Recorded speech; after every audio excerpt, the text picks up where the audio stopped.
പ്രമുഖരുടെ വിടവാങ്ങൽ നമുക്ക് വേദനാജനകമാണ്, ഭാരം നിറഞ്ഞതാണ്. ഭഗത് സിംഗിൻ്റെ മരണം, ഗാന്ധിജിയുടെ മരണം, ഏത് മരണവും വേദനാജനകമാണ്. ആ മരണത്തെ മനുഷ്യരെല്ലാം കണ്ടത് ഒടുക്കത്തെ ശത്രുവായിട്ടാണ്. അവരുണ്ടായിരുന്നെങ്കിൽ എന്ന വേദനയോടെയാണ് നാം അവരെയൊക്കെ യാത്ര അയച്ചത്. പക്ഷേ കുന്തം കുത്തി വികൃതമാക്കി, ചാട്ടവാറിനടിച്ച് മാംസത്തുണ്ടുകൾ തെറിച്ചു വീണ് ചോര ഇറ്റിറ്റ് വീഴുന്ന ഒരു വികൃത ശരീരം കണ്ടിട്ട് ഒരു മനുഷ്യൻ പറയാ, ഇതെനിക്ക് പ്രശംസ, ഇതൊഴിച്ചൊന്നിലും എനിക്ക് പ്രശംസയില്ല, എനിക്കോ നമ്മുടെ കർത്താവായ യേശുക്രിസ്തുവിന്റെ ക്രൂശിലല്ലാതെ പ്രശംസിക്കാൻ ഇടവരരുത്. എന്തേ പൗലോസ് അങ്ങേക്ക് ക്രൂശ് പ്രശംസയാകുന്നത്?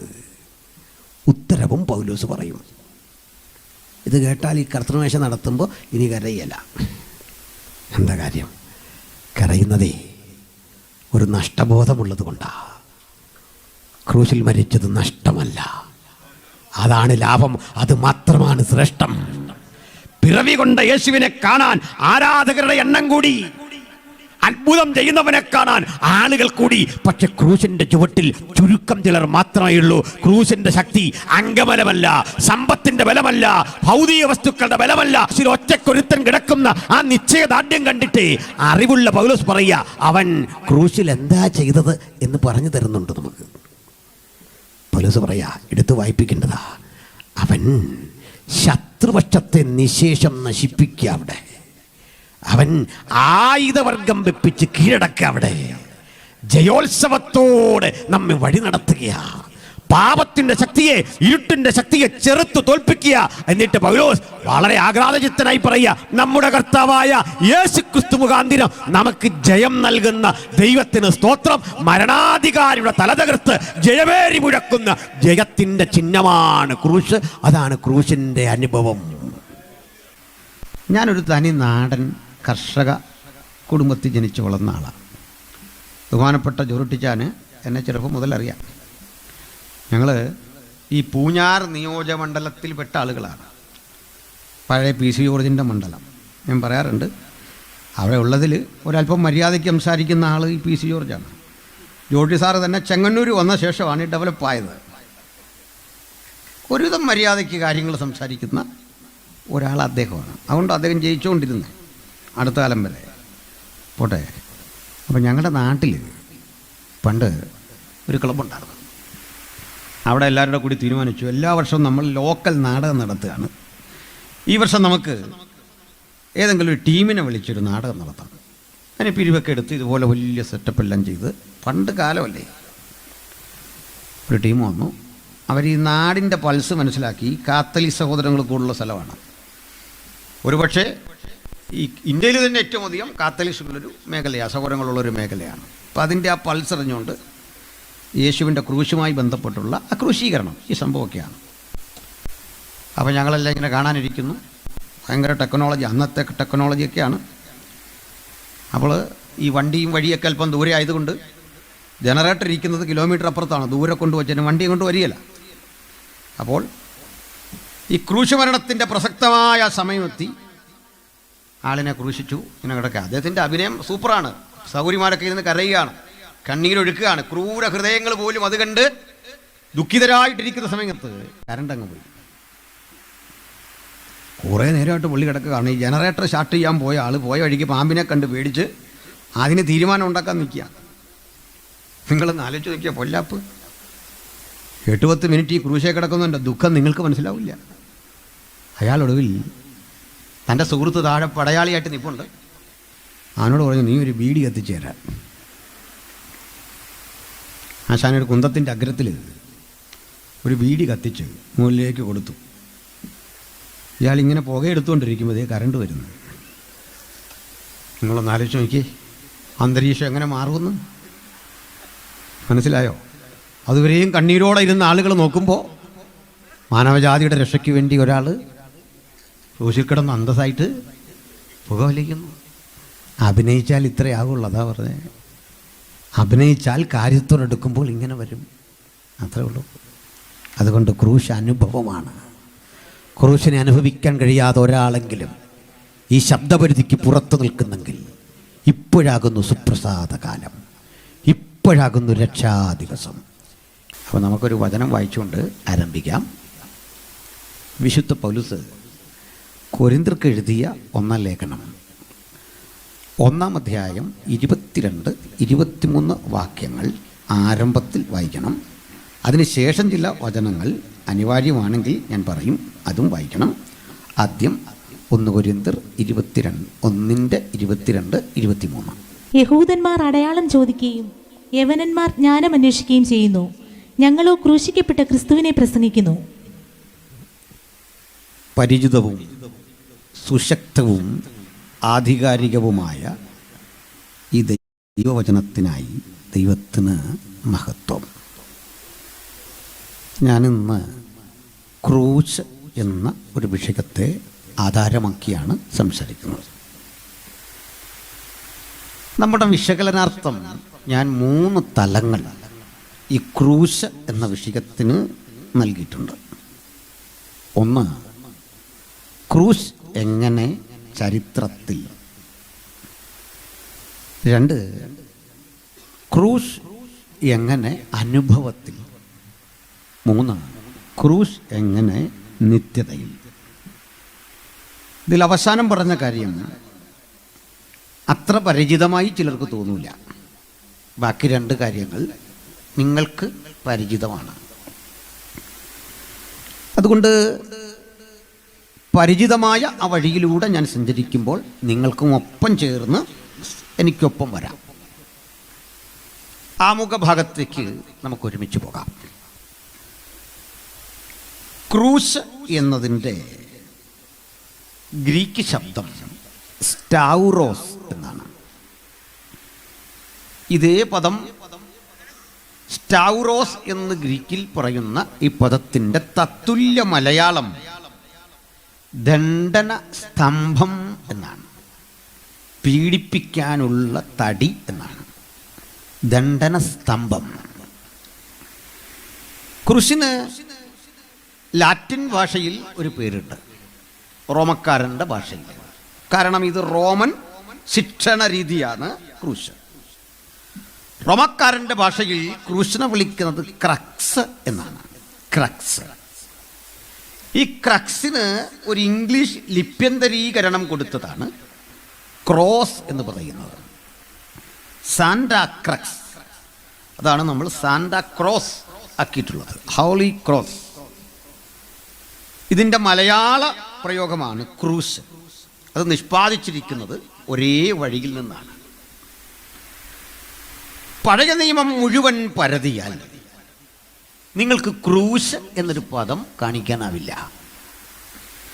പഴയ നിയമം മുഴുവൻ പരതിയാൽ നിങ്ങൾക്ക് ക്രൂശീകരണം എന്നൊരു സംഭവവും നേരിട്ട് കാണിക്കാനാവില്ല.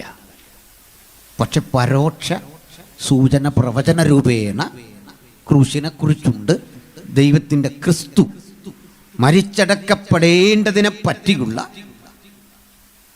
വളരെ മർമ്മപ്രധാനങ്ങളായ വസ്തുതകൾ പഴയ നിയമത്തിലുമുണ്ട്, പഴയ നിയമ പാരമ്പര്യങ്ങളിലുമുണ്ട്. പക്ഷേ ക്രൂശിൽ മരിച്ച ഒരാളെയും നിങ്ങൾക്ക് പഴയ നിയമത്തിൽ നിന്ന് കാണിക്കാനാവില്ല. അരാമിക്കിലെ സ്ലീബ എന്നും ഈ പദത്തെ പറയുന്നു. അങ്ങനെ നമ്മൾ സ്ലീബ ആ പദം കേട്ടിട്ടുള്ളവരാണ്. അപ്പോൾ ക്രൂശ് അല്ലെങ്കിൽ ക്രക്സ്, കുരിശ്, ക്രോസ് ഇത്യാദി പേരുകളാൽ ലോകത്തേറ്റവും ജനകീയമായ ഒരു ശിക്ഷണ ആയുധമാണ് ഞാനും നിങ്ങളും കേട്ടുകൊണ്ടിരിക്കുന്ന ഈ വസ്തു. അതിൻ്റെ ചരിത്രം പഴയ നിയമത്തിൽ ഇല്ല. പഴയ നിയമകാലത്ത് ഒരു മനുഷ്യനെ കൊല്ലാൻ, കുറ്റവാളിയെ കൊല്ലാൻ 4 വിധ രീതികൾ സ്വീകരിച്ചിരുന്നു. ഒരു കൊടുംപാവിയെ, ഒരു ക്രിമിനലിനെ ക്യാപിറ്റൽ പണിഷ്മെന്റ് നൽകുക, വധശിക്ഷയ്ക്ക് വിധേയമാക്കുക. 4 രൂപങ്ങളാണ് വധശിക്ഷയ്ക്ക്. എന്തൊക്കെയാണത്? അതിൽ 3 കാര്യവും ബൈബിളിലുണ്ട്, ചിലത് യഹൂദ പാരമ്പര്യങ്ങളിലുണ്ട്. ഒന്നാമതായി, കുറ്റം ചെയ്ത മനുഷ്യന്റെ കുറ്റം എല്ലാത്തരം സംശയങ്ങൾക്കും അതീതമായി തെളിയിക്കപ്പെട്ടാൽ അയാളെ കല്ലെറിഞ്ഞു കൊല്ലാം. കല്ലേറ് അഥവാ സ്റ്റോണിങ്, ഇതാണൊരു ശിക്ഷണ രീതി. രണ്ടാമത്തെ ശിക്ഷണ രീതി കുറ്റവാളിയുടെ കഴുത്തറുത്ത് കൊല്ല, ബിഹെഡിങ് അല്ലെങ്കിൽ സോഡിങ് എന്ന് പറയാം. മൂന്നാമത്തെ ശിക്ഷണ രീതി ആളിനെ തൂക്കിലെറ്റുക, ഹാങ്ങിങ് അഥവാ തൂക്കിലേറ്റം. ഹമാനെ തൂക്കിലെറ്റിയ സംഭവമുണ്ട്, ആഖാനെ കല്ലെറിഞ്ഞ സംഭവമുണ്ട്, വാളിൻ്റെ വായ്ത്തലയ്ക്ക് സമാഗമന കൂടാരത്തിൽ പ്രാണരക്ഷാർത്ഥം ഓടിക്കൈ അവരുടെ തല പോലും ഛേദിച്ചു കളഞ്ഞ സംഭവങ്ങളുണ്ട്. ഇനി ഒരു ശിക്ഷണ രീതി കുറ്റവാളിയെ ഞെരുക്കിക്കൊല്ലുക എന്നതാണ്. ഞെരുക്കിക്കൊല്ല ഒരാകസ്മിക ശിക്ഷയാണ്. എന്ന് വച്ചാൽ ദണ്ഡന ഉപകരണങ്ങളൊന്നും ന്യായാധിപതിക്ക് മുമ്പിലില്ല എന്ന് വന്നാൽ, കല്ലെറിഞ്ഞ് കൊലപ്പെടുത്താൻ ശേഷിയുള്ള ആളുകളില്ല എന്ന് വന്നാൽ, സൈനികർക്ക് കുറ്റവാളിയുടെ കഴുത്ത് ഞെരിച്ചു കൊല്ലാം, സ്ട്രാംഗ്ലിംഗ് എന്ന് പറയും. 4 വിധ ശിക്ഷണ രീതി. അവിടെ എങ്ങും നിങ്ങൾക്ക് ക്രൂസിഫിക്ഷൻ അല്ലെങ്കിൽ ക്രോസ് ഈ പദങ്ങൾ കാണാനാവില്ല. പിന്നെ എങ്ങനെ യഹൂദന്മാരുടെ കോടതിയിൽ യേശുവിനെ വിചാരണ ചെയ്യും വേളയിൽ ഈ ശബ്ദമുയർന്നു, അവനെ ക്രൂശിക്കുക. എവിടുന്ന് കിട്ടി ഇവർക്ക് ഈ ആശയം? എന്തുകൊണ്ടാണ് ഇവർ പറയുന്നത് ക്രൂശിക്കുക? ആ ഒറ്റ വാക്കിൽ തന്നെ ശിക്ഷ റദ്ദ് ചെയ്യാം. അതിന് കാരണമുണ്ട്. ഒരു വക്കീല് ഒരു കൊടും കുറ്റവാളിയെ വിചാരണ ചെയ്യുന്നു. അഫ്സൽ ഗുരുവിനെ പോലൊരുവനെ ഒരു കോടതിക്കുള്ളിലിട്ട് പ്രോസിക്യൂഷൻ വിചാരണയ്ക്കും വിശകലനത്തിനും വിധേയമാക്കുന്നു. അദ്ദേഹത്തിന് ഒന്നേ അവകാശപ്പെടാൻ പറ്റൂ, തൂക്കിലേറ്റുക. കാരണം ഇന്ത്യൻ ശിക്ഷാ നിയമം അങ്ങനെയാണ്. 1860 രൂപീകൃതമായ ഇന്ത്യൻ ശിക്ഷാ നിയമം അത് ബ്രിട്ടീഷുകാരുടെ കാലത്തെയാണ്. മെക്കോളെ പ്രഭുവിൻ്റെ കാലത്ത് രൂപപ്പെട്ടതാണ്. ആ നിയമം കുറേയൊക്കെ പരിഷ്കരിക്കുന്നുണ്ട്. ആ നിയമത്തിൽ തൂക്കിലേറ്റാനേ പ്രമാണമുള്ളൂ. അതുമെല്ലാം തൂക്കിലേറ്റാനാവില്ല. റയറസ്റ്റ് ഓഫ് റയർ, അപൂർവങ്ങളിൽ അപൂർവമെന്ന് കോടതിക്ക് തോന്നണം. നമുക്കൊരു നിയമപണ്ഡിതനോട് ചോദിക്കാം, സാർ എന്താണ് ഈ അപൂർവങ്ങളിൽ അപൂർവം? അങ്ങനെയൊന്നും ഇല്ലെന്നുള്ളതാണ് സത്യം. നിയമപുസ്തകങ്ങളിലൊന്നും അപൂർവങ്ങളിൽ അപൂർവം ഒരിക്കലും നിർവചിച്ചിട്ടില്ല. പിന്നെ എങ്ങനെ? മജിസ്ട്രേറ്റിൻ്റെ, ജഡ്ജിയുടെ മാനസികാവസ്ഥ, അദ്ദേഹത്തിൻ്റെ ഈ കുറ്റത്തോടുള്ള സമീപനം, കുറ്റവാളിയുടെ ജീവിത പശ്ചാത്തലം, ഇവയൊക്കെ പരിശോധിച്ച് അദ്ദേഹത്തിൻ്റെ വിവേചനാധികാരമാണ് ഇദ്ദേഹത്തെ വധശിക്ഷയ്ക്ക് വിധേയമാക്കണോ. ഒരിക്കലും പരിഷ്കൃത സമൂഹങ്ങൾ വധശിക്ഷ എല്ലാ കാര്യത്തിലും ചെയ്യില്ല. ഒട്ടധികം ആലോചിച്ച് മാത്രമേ വധശിക്ഷ നടപ്പിലാക്കൂ. കാരണം ഇതൊരുത്തൻ്റെ പ്രാണന ഇല്ലായ്മ ചെയ്യുന്ന ഒരു ശിക്ഷയാണ്. ഈ വിധി പുറപ്പെടുവിക്കുന്ന ജഡ്ജിയുടെ സ്വകാര്യ ജീവിതത്തിൽ അദ്ദേഹത്തെ താൻ പുറപ്പെടുവിച്ച വിധി കൊണ്ടൊരു പ്രാണൻ നഷ്ടമായല്ലോ എന്ന ചിന്ത വേട്ടയാടിക്കൊണ്ടിരിക്കും. അതൊക്കെ മുൻനിർത്തിയാണ് ജഡ്ജിയുടെ വിവേചനാധികാരമാണ്. അതുകൊണ്ടാണ് പത്രത്തിലൊക്കെ നമ്മൾ ചില കൊടും ക്രൂരതകൾ കണ്ടിട്ട് എന്തുകൊണ്ട് ഇയാൾക്ക് ജീവപര്യന്തമായി കുറച്ചു, വധശിക്ഷ കൊടുക്കണം എന്ന് പറയില്ലേ? കോടതി വികാരങ്ങൾക്ക് അടിമപ്പെടൂല. പത്രം വായിച്ചിട്ട് നീതി നടപ്പിലാക്കൂല. അതിന് നിയതമായ സംവിധാനങ്ങളുണ്ട്, അതിന് ശാശ്വതമായ രീതികളുണ്ട്, അതിന് കീഴ്വഴക്കങ്ങളുണ്ട്, അതിന് നിയമങ്ങളുണ്ട്. ഇതിനെയെല്ലാം മുൻനിർത്തിക്കൊണ്ടേ ഒരു ശിക്ഷ വരൂ. പക്ഷേ അധികാരമുള്ള ഒരു കോടതിയുടെ മുമ്പിൽ കുറ്റവാളി കുറ്റം ചെയ്തു എന്ന് ഉറപ്പായി തെളിയിക്കപ്പെട്ടിട്ട് അത് അപൂർവങ്ങളിൽ അപൂർവമെന്ന് ജഡ്ജിക്ക് ബോധ്യപ്പെട്ടാൽ വക്കീൽ പറയാ, ഇയാൾക്ക് വധശിക്ഷ കൊടുക്കണം. സംഭവിക്കും. അങ്ങനെ ചിലത് നമ്മുടെ രാജ്യത്ത് കൺമുമ്പിലൊക്കെ നമ്മൾ കണ്ടിട്ടുണ്ട്, കേട്ടിട്ടുണ്ട്.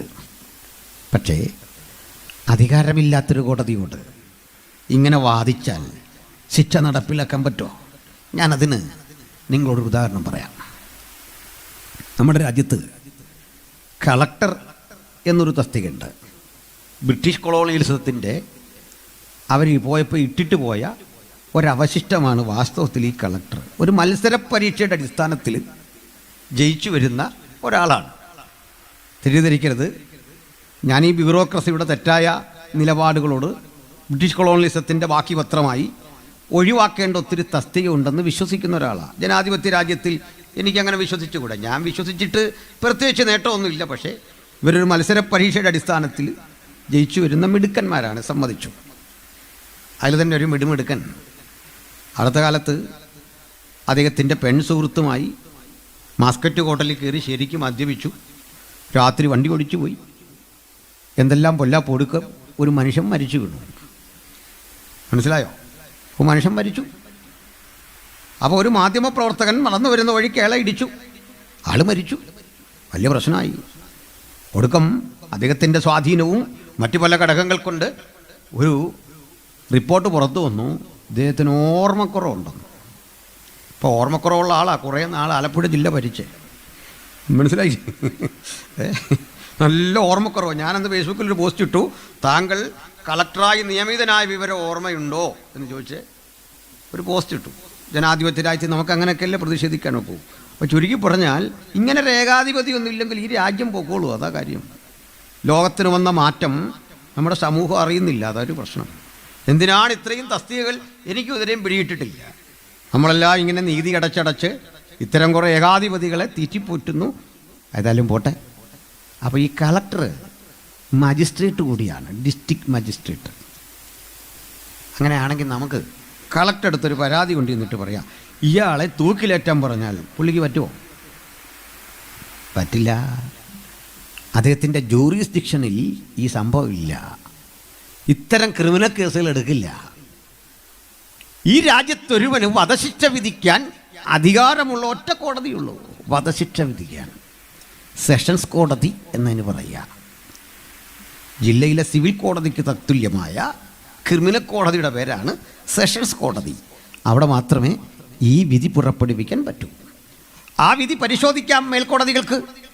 ഒടുക്കം സുപ്രീം കോടതിയിൽ നിന്ന് പോലും താഴേക്ക് വിടും. കാരണം ഇത് സെഷൻസ് കോടതിയുടെ ജൂറിസ്ഡിക്ഷനിൽ പറ്റ കാര്യമായത്. ഞാൻ ഇത്രയും വളഞ്ഞ് എന്തിനാണ് വന്നതെന്നറിയണ്ടേ?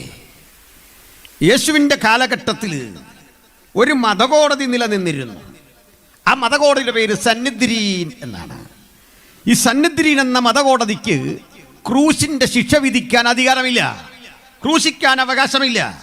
ആ മതകോടതിയിൽ വാദത്തിന് വന്നിരിക്കുന്ന ആളുകളുടെ ആവശ്യം അല്ലല്ല, ഈ കോടതിയുടെ തന്നെ ആവശ്യം ഈ വിധിക്ക് വിധേയനായി നിൽക്കുന്ന വിചാരണ കാത്തിരിക്കുന്ന യേശുവിനെ ക്രൂശിക്കണം. കല്ലെറിഞ്ഞാൽ പോരാ, തലവെട്ടിയാൽ പോരാ, ഞെരുക്കിക്കൊന്നാൽ പോരാ, തൂക്കിലെറ്റിയാൽ പോരാ, ക്രൂശിക്കണം. വിചിത്രമായ ഈ ആവശ്യം കോടതിക്ക് നിർവഹിക്കാൻ കഴിയാത്തത് കൊണ്ട് റോമൻ കോടതിക്ക് കേസ് മാറ്റി. അവിടുന്ന് റോമൻ കോടതിയോ ജൂത കോടതിയോ എന്ന് തീർപ്പ് കൽപ്പിക്കാനാവാത്ത ഹെരോദാവിൻ്റെ കോർട്ടിലേക്ക് മാറ്റി. ഈ സംഭവങ്ങളൊക്കെ നിങ്ങൾക്കറിയാം. ഇവരെന്തിനാണ് ഈ ക്രൂശിക്കണം എന്ന് പറയുന്നത്? ഞാനതിലേക്ക് വരും മുമ്പ് ക്രൂശീകരണത്തെ പറ്റിയും ഒന്ന് രണ്ട് കാര്യങ്ങൾ പറയാം. നിങ്ങൾ മനസ്സിലാക്കിയ ക്രൂശീകരണത്തിൽ നിന്ന് വിഭിന്നമായ ചരിത്രത്തിലെ ക്രൂശ് മരണം നമ്മൾ മനസ്സിലാക്കിയതൊക്കെ ഭീകരമായ ക്രൂശ് മരണങ്ങളാണ്. ഭീകരമാണെങ്കിലും കുറേ എക്സഗ്രേറ്റ് ചെയ്യുന്നുണ്ട്. നമ്മുടെ മശികാ ചരിത്രത്തിലും പാഷൻ ഓഫ് ദി ക്രൈസ്റ്റിലും ജീസസിലുമൊക്കെ ഈ മനുഷ്യനെ കരയിപ്പിക്കാൻ വേണ്ടിയിട്ട് ഈ ക്രൂശ് മരണം ഓവറായിട്ട് സംസാരിക്കാറുണ്ട്. എന്തിനാ അവരെ മാത്രം പറയും? നമ്മൾ പാസ്റ്റർമാരും സുവിശേഷകരും ഒക്കെ കർത്തൃമേശ നടത്തുമ്പോൾ ഈ ക്രൂശിൻ്റെ ഭാഗം വരുമ്പോൾ കരഞ്ഞോണ്ടാണ് പറയുന്നത്. കരയല്ല, കരച്ചിൽ പോലെ ഒരു ടോൺ ഇട്ടാൽ പറയാം, നമ്മളെ അടിച്ചു പൊങ്കപ്പാടി. അതൊരു ടോണേൽ അഡ്ജസ്റ്റ് ചെയ്ത് വെച്ചേക്കുന്നതാണ്, ഗൗരവത്തിലൊന്നും എടുക്കാനില്ല. ഇതേലൊക്കെയാണ് നമ്മൾ പിടിച്ചിരിക്കുന്നത്. ചോദ്യം ചെയ്തിട്ടൊന്നും കാര്യമില്ല. അപ്പോൾ നിങ്ങൾ എന്നോട് ഉപദേശം എങ്ങനെയാണ് നടത്തുന്നത്? ഞാനും ഇങ്ങനെ നടത്തുന്നത്. അതിൻ്റെ കാരണം എന്താ? എല്ലാവരും ഇങ്ങനെ ആ ഭാഗം വരുമ്പോൾ ഒരു ടോണേലൊരു അഡ്ജസ്റ്റ്മെൻറ്റ് പ്രീട്ടിയില്ലേ, അതുകൊണ്ട് ചെയ്യുന്ന. ആ ഗൗരവത്തിലൊന്നും എടുക്കണ്ട. മനസ്സിലായോ? കർത്തൃമേശ ഗൗരവത്തിൽ എടുക്കേണ്ടെന്നല്ല, ആ ടോണ് ആ സമയമാകുമ്പോൾ വരുന്നതാണ്. അത് നാച്ചുറലാണ്, അതിങ്ങനെ ഫീഡ് ചെയ്ത് വെച്ചിരിക്കുന്നതാണ്, അങ്ങനെ വരും. അപ്പോൾ എനിക്കിതുവരെ മനസ്സിലായില്ല. അവിടെ വരുമ്പോൾ ഈ ടോണിലൊരു അഡ്ജസ്റ്റ്മെൻറ്റ് ഇങ്ങനെ വേണ്ടത് എന്തിനാണെന്ന് എനിക്കറിയില്ല. പാട്ടുകാർക്കൊക്കെ അറിയാമായിരിക്കും, അവരോട് ചോദിച്ചാൽ പറഞ്ഞു തരും. പോട്ടെ. അപ്പോൾ അതിഭീകരമായിട്ടാണ് കാണിക്കുന്നത്. അതിഭീകരമാണ്, പക്ഷെ കാണുന്നതിൽ നിന്ന് വിഭിന്നമാണ്. എന്തിന്? പാഷൻ ഓഫ് ദി ക്രൈസ്റ്റും ജീസസും ഒക്കെ വിടാം. കഷ്ടാനുഭവ ആഴ്ചയിൽ നമ്മുടെ കുറേ സഹോദരങ്ങൾ ഈ ക്രൂശും വഹിച്ച് പെരുവഴിയിലൂടെ വരും. ഞാൻ പരിഹസിക്കാനല്ല, ഞാൻ അവരെ അഭിനന്ദിക്കുന്ന ഒരാളാണ്. കാരണം അവരങ്ങനെങ്കിലും ഈ ക്രൂശിനോട് ഐഡൻറ്റിഫൈ ചെയ്യുന്നല്ലോ, അത് നടക്കട്ടെ. ഒരാൾ ഞാനിങ്ങനെ പ്രസംഗിച്ച് കഴിഞ്ഞ് ചോദിച്ചു, പലരും ഞങ്ങളിങ്ങനെ പോയിട്ട് വിമർശിച്ചിട്ടുണ്ട്, സാറ് മാത്രം എന്തിനാ ഞങ്ങളിങ്ങനെ. ഞാൻ പറഞ്ഞു എനിക്കത് സന്തോഷം, പിന്നെ ഒരു അപാകതയുണ്ട്, അതിനകത്ത് ഒരു കുറവുണ്ട്. ആ ഒരു കുറവ് അതെന്താ, ഞങ്ങൾ ഈ ക്രൂശിൻ്റെ പുറകിൽ ചക്രം വെച്ചാണോ എന്ന് ചോദിച്ചു. കാരണം ഈ ക്രൂശ് കൃത്യം വലിക്കാനുള്ള എളുപ്പത്തിന് പുറകിലൊരു ചക്രം വെക്കാറുണ്ട് ഇപ്പോഴത്തെ രീതിക്ക്. അതും തെറ്റല്ല, കാരണം ഡിജിറ്റൽ യുഗത്തിൽ അത്രയെങ്കിലും പുരോഗമിച്ചില്ലേ, പിന്നെന്താ കാര്യം, നല്ല കാര്യം, അഭിനന്ദിക്കാന്നേ. പിന്നെന്താ പ്രശ്നം? ഞാൻ പറഞ്ഞു ഏതായാലും നിങ്ങളിത് കളത്തിലിറങ്ങിയതാ, നിങ്ങൾക്ക് ഈ വിഷയത്തോട് നീതി പുലർത്താൻ കഴിയണേ, രണ്ടുപേരെ ചമ്മട്ടിക്ക് അപ്പുറത്തും ഇപ്പുറത്തും നിർത്തണം, എന്നിട്ട് അടിയും കൊടുക്കണം. വലുതല്ലൊരു നിങ്ങൾക്ക് സഹിക്കാൻ പറ്റുന്ന തരത്തിൽ. അപ്പോൾ ഒരു ഒറിജിനാലിറ്റി വരും, അതിന് വേണ്ടിയാണ്. ഏതായാലും ഇറങ്ങി തിരിച്ചല്ലേ, ഒരു ഏകദേശ ഒറിജിനാലിറ്റി വേണ്ടേ, അല്ലേ വേണ്ടേ? ക്ഷമിക്കണം, ഇത് പറഞ്ഞപ്പോൾ ഒരു കാര്യം പറയാതെ വയ്യ. ഞാനൊരു തനി നാടൻ കർഷക കുടുംബത്തിൽ ജനിച്ച് വളർന്ന ആളാണ്. ബഹുമാനപ്പെട്ട ജോറുട്ടിച്ചാൻ എന്നെ ചെറുപ്പം മുതൽ അറിയാം. ഞങ്ങൾ ഈ പൂഞ്ഞാർ നിയോജകമണ്ഡലത്തിൽപ്പെട്ട ആളുകളാണ്, പഴയ PC ജോർജിൻ്റെ മണ്ഡലം. ഞാൻ പറയാറുണ്ട്, അവിടെ ഉള്ളതിൽ ഒരല്പം മര്യാദയ്ക്ക് സംസാരിക്കുന്ന ആൾ ഈ PC ജോർജാണ്. ജോർജി സാറ് തന്നെ ചെങ്ങന്നൂർ വന്ന ശേഷമാണ് ഈ ഡെവലപ്പായത്. ഒരുവിധം മര്യാദയ്ക്ക് കാര്യങ്ങൾ സംസാരിക്കുന്ന ഒരാൾ അദ്ദേഹമാണ്. അതുകൊണ്ട് അദ്ദേഹം ജയിച്ചുകൊണ്ടിരുന്നത് അടുത്ത കാലം വരെ. പോട്ടെ. അപ്പോൾ ഞങ്ങളുടെ നാട്ടിൽ പണ്ട് ഒരു ക്ലബ്ബുണ്ടായിരുന്നു. അവിടെ എല്ലാവരുടെ കൂടി തീരുമാനിച്ചു, എല്ലാ വർഷവും നമ്മൾ ലോക്കൽ നാടകം നടത്തുകയാണ്, ഈ വർഷം നമുക്ക് ഏതെങ്കിലും ഒരു ടീമിനെ വിളിച്ചൊരു നാടകം നടത്തണം. അതിന് പിരിവൊക്കെ എടുത്ത് ഇതുപോലെ വലിയ സെറ്റപ്പ് എല്ലാം ചെയ്ത്, പണ്ട് കാലമല്ലേ, ഒരു ടീം വന്നു. അവർ ഈ നാടിൻ്റെ പൾസ് മനസ്സിലാക്കി. കാത്തലിക് സഹോദരങ്ങൾ കൂടുതലുള്ള സ്ഥലമാണ്. ഒരുപക്ഷെ ഈ ഇന്ത്യയിൽ തന്നെ ഏറ്റവും അധികം കാത്തലിക്സുള്ളൊരു മേഖലയാണ്, സഹോദരങ്ങളുള്ളൊരു മേഖലയാണ്. അപ്പോൾ അതിൻ്റെ ആ പൾസ് അറിഞ്ഞുകൊണ്ട് യേശുവിൻ്റെ ക്രൂശുമായി ബന്ധപ്പെട്ടുള്ള അക്രൂശീകരണം ഈ സംഭവമൊക്കെയാണ്. അപ്പോൾ ഞങ്ങളെല്ലാം ഇങ്ങനെ കാണാനിരിക്കുന്നു. ഭയങ്കര ടെക്നോളജി, അന്നത്തെ ടെക്നോളജിയൊക്കെയാണ്. അപ്പോൾ ഈ വണ്ടിയും വഴിയൊക്കെ അല്പം ദൂരെ ആയതുകൊണ്ട് ജനറേറ്റർ ഇരിക്കുന്നത് കിലോമീറ്റർ അപ്പുറത്താണ്, ദൂരെ കൊണ്ടുവച്ചതിന് വണ്ടി കൊണ്ട് വരികയില്ല. അപ്പോൾ ഈ ക്രൂശ് മരണത്തിൻ്റെ പ്രസക്തമായ സമയമെത്തി. ആളിനെ ക്രൂശിച്ചു, ഇങ്ങനെ കിടക്കുക. അദ്ദേഹത്തിൻ്റെ അഭിനയം സൂപ്പറാണ്. സൗകര്യമാരൊക്കെ ഇരുന്ന് കരയുകയാണ്, കണ്ണീരൊഴുക്കുകയാണ്. ക്രൂര ഹൃദയങ്ങൾ പോലും അത് കണ്ട് ദുഃഖിതരായിട്ടിരിക്കുന്ന സമയത്ത് കരണ്ട് അങ്ങ് പോയി. കുറേ നേരമായിട്ട് പുള്ളി കിടക്കുകയാണ്. ഈ ജനറേറ്റർ സ്റ്റാർട്ട് ചെയ്യാൻ പോയ ആൾ പോയ വഴിക്ക് പാമ്പിനെ കണ്ട് പേടിച്ച് അതിന് തീരുമാനം ഉണ്ടാക്കാൻ നിൽക്കുക. നിങ്ങളൊന്ന് ആലോചിച്ച് നോക്കിയാൽ പൊല്ലാപ്പ്. 8-10 മിനിറ്റ് ഈ ക്രൂശേ കിടക്കുന്നതിൻ്റെ ദുഃഖം നിങ്ങൾക്ക് മനസ്സിലാവില്ല. അയാളൊടുവിൽ തൻ്റെ സുഹൃത്ത് താഴെ പടയാളിയായിട്ട് നിൽപ്പുണ്ട്. അവനോട് പറഞ്ഞു, നീ ഒരു ബീഡി കത്തിച്ചു തരാൻ. ആശാനൊരു കുന്തത്തിൻ്റെ അഗ്രത്തിൽ ഒരു ബീഡി കത്തിച്ച് മുകളിലേക്ക് കൊടുത്തു. ഇയാളിങ്ങനെ പുകയെടുത്തുകൊണ്ടിരിക്കുമ്പോൾ ഇതേ കറണ്ട് വരുന്നു.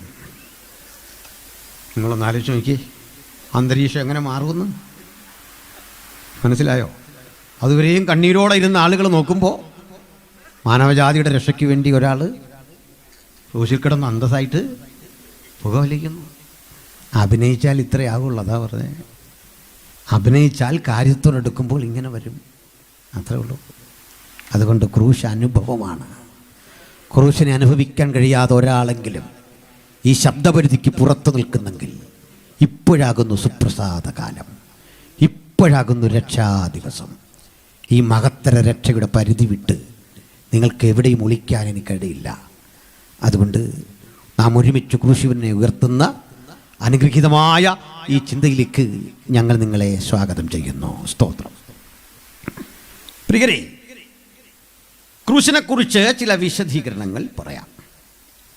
ഞാനും നിങ്ങളും മനസ്സിലാക്കി വച്ചിരിക്കുന്ന ചിന്തയിലെ ആദ്യത്തെ തെറ്റ്, ഈ T ആകൃതിയിലെ കുരിശ് അപ്പാടെ ചുമക്കുന്ന ഒരു ശിക്ഷണ രീതി ചരിത്രത്തിൽ ഇല്ല. പിന്നെ എങ്ങനെ പറയാം? ശിക്ഷണ നടപടി ആരംഭിക്കുന്നു. അപ്പോൾ ക്രൂശിൻ്റെ 2 ഭാഗങ്ങളും സജ്ജീകരിച്ചിരിക്കണം. വിലങ്ങനെയുള്ള ഒരു തടിക്കഷണം, കുത്തനെയുള്ള മറ്റൊരു തടിക്കഷണം. ഈ വിലങ്ങൻ തടിക്കഷണം ഹറിസോണ്ടൽ, ആ തടിക്കഷണം കുറ്റവാളിയുടെ അരികിൽ കൊണ്ട് ആചാരപൂർവം പടയാളികൾ പിടിച്ചു വെക്കണം. വിലങ്ങനയുള്ളൊരു തടിയുണ്ട്, അതിൻ്റെ പേര് കൂടി പറയാം, സിംപ്ലക്സ് എന്നാണ്.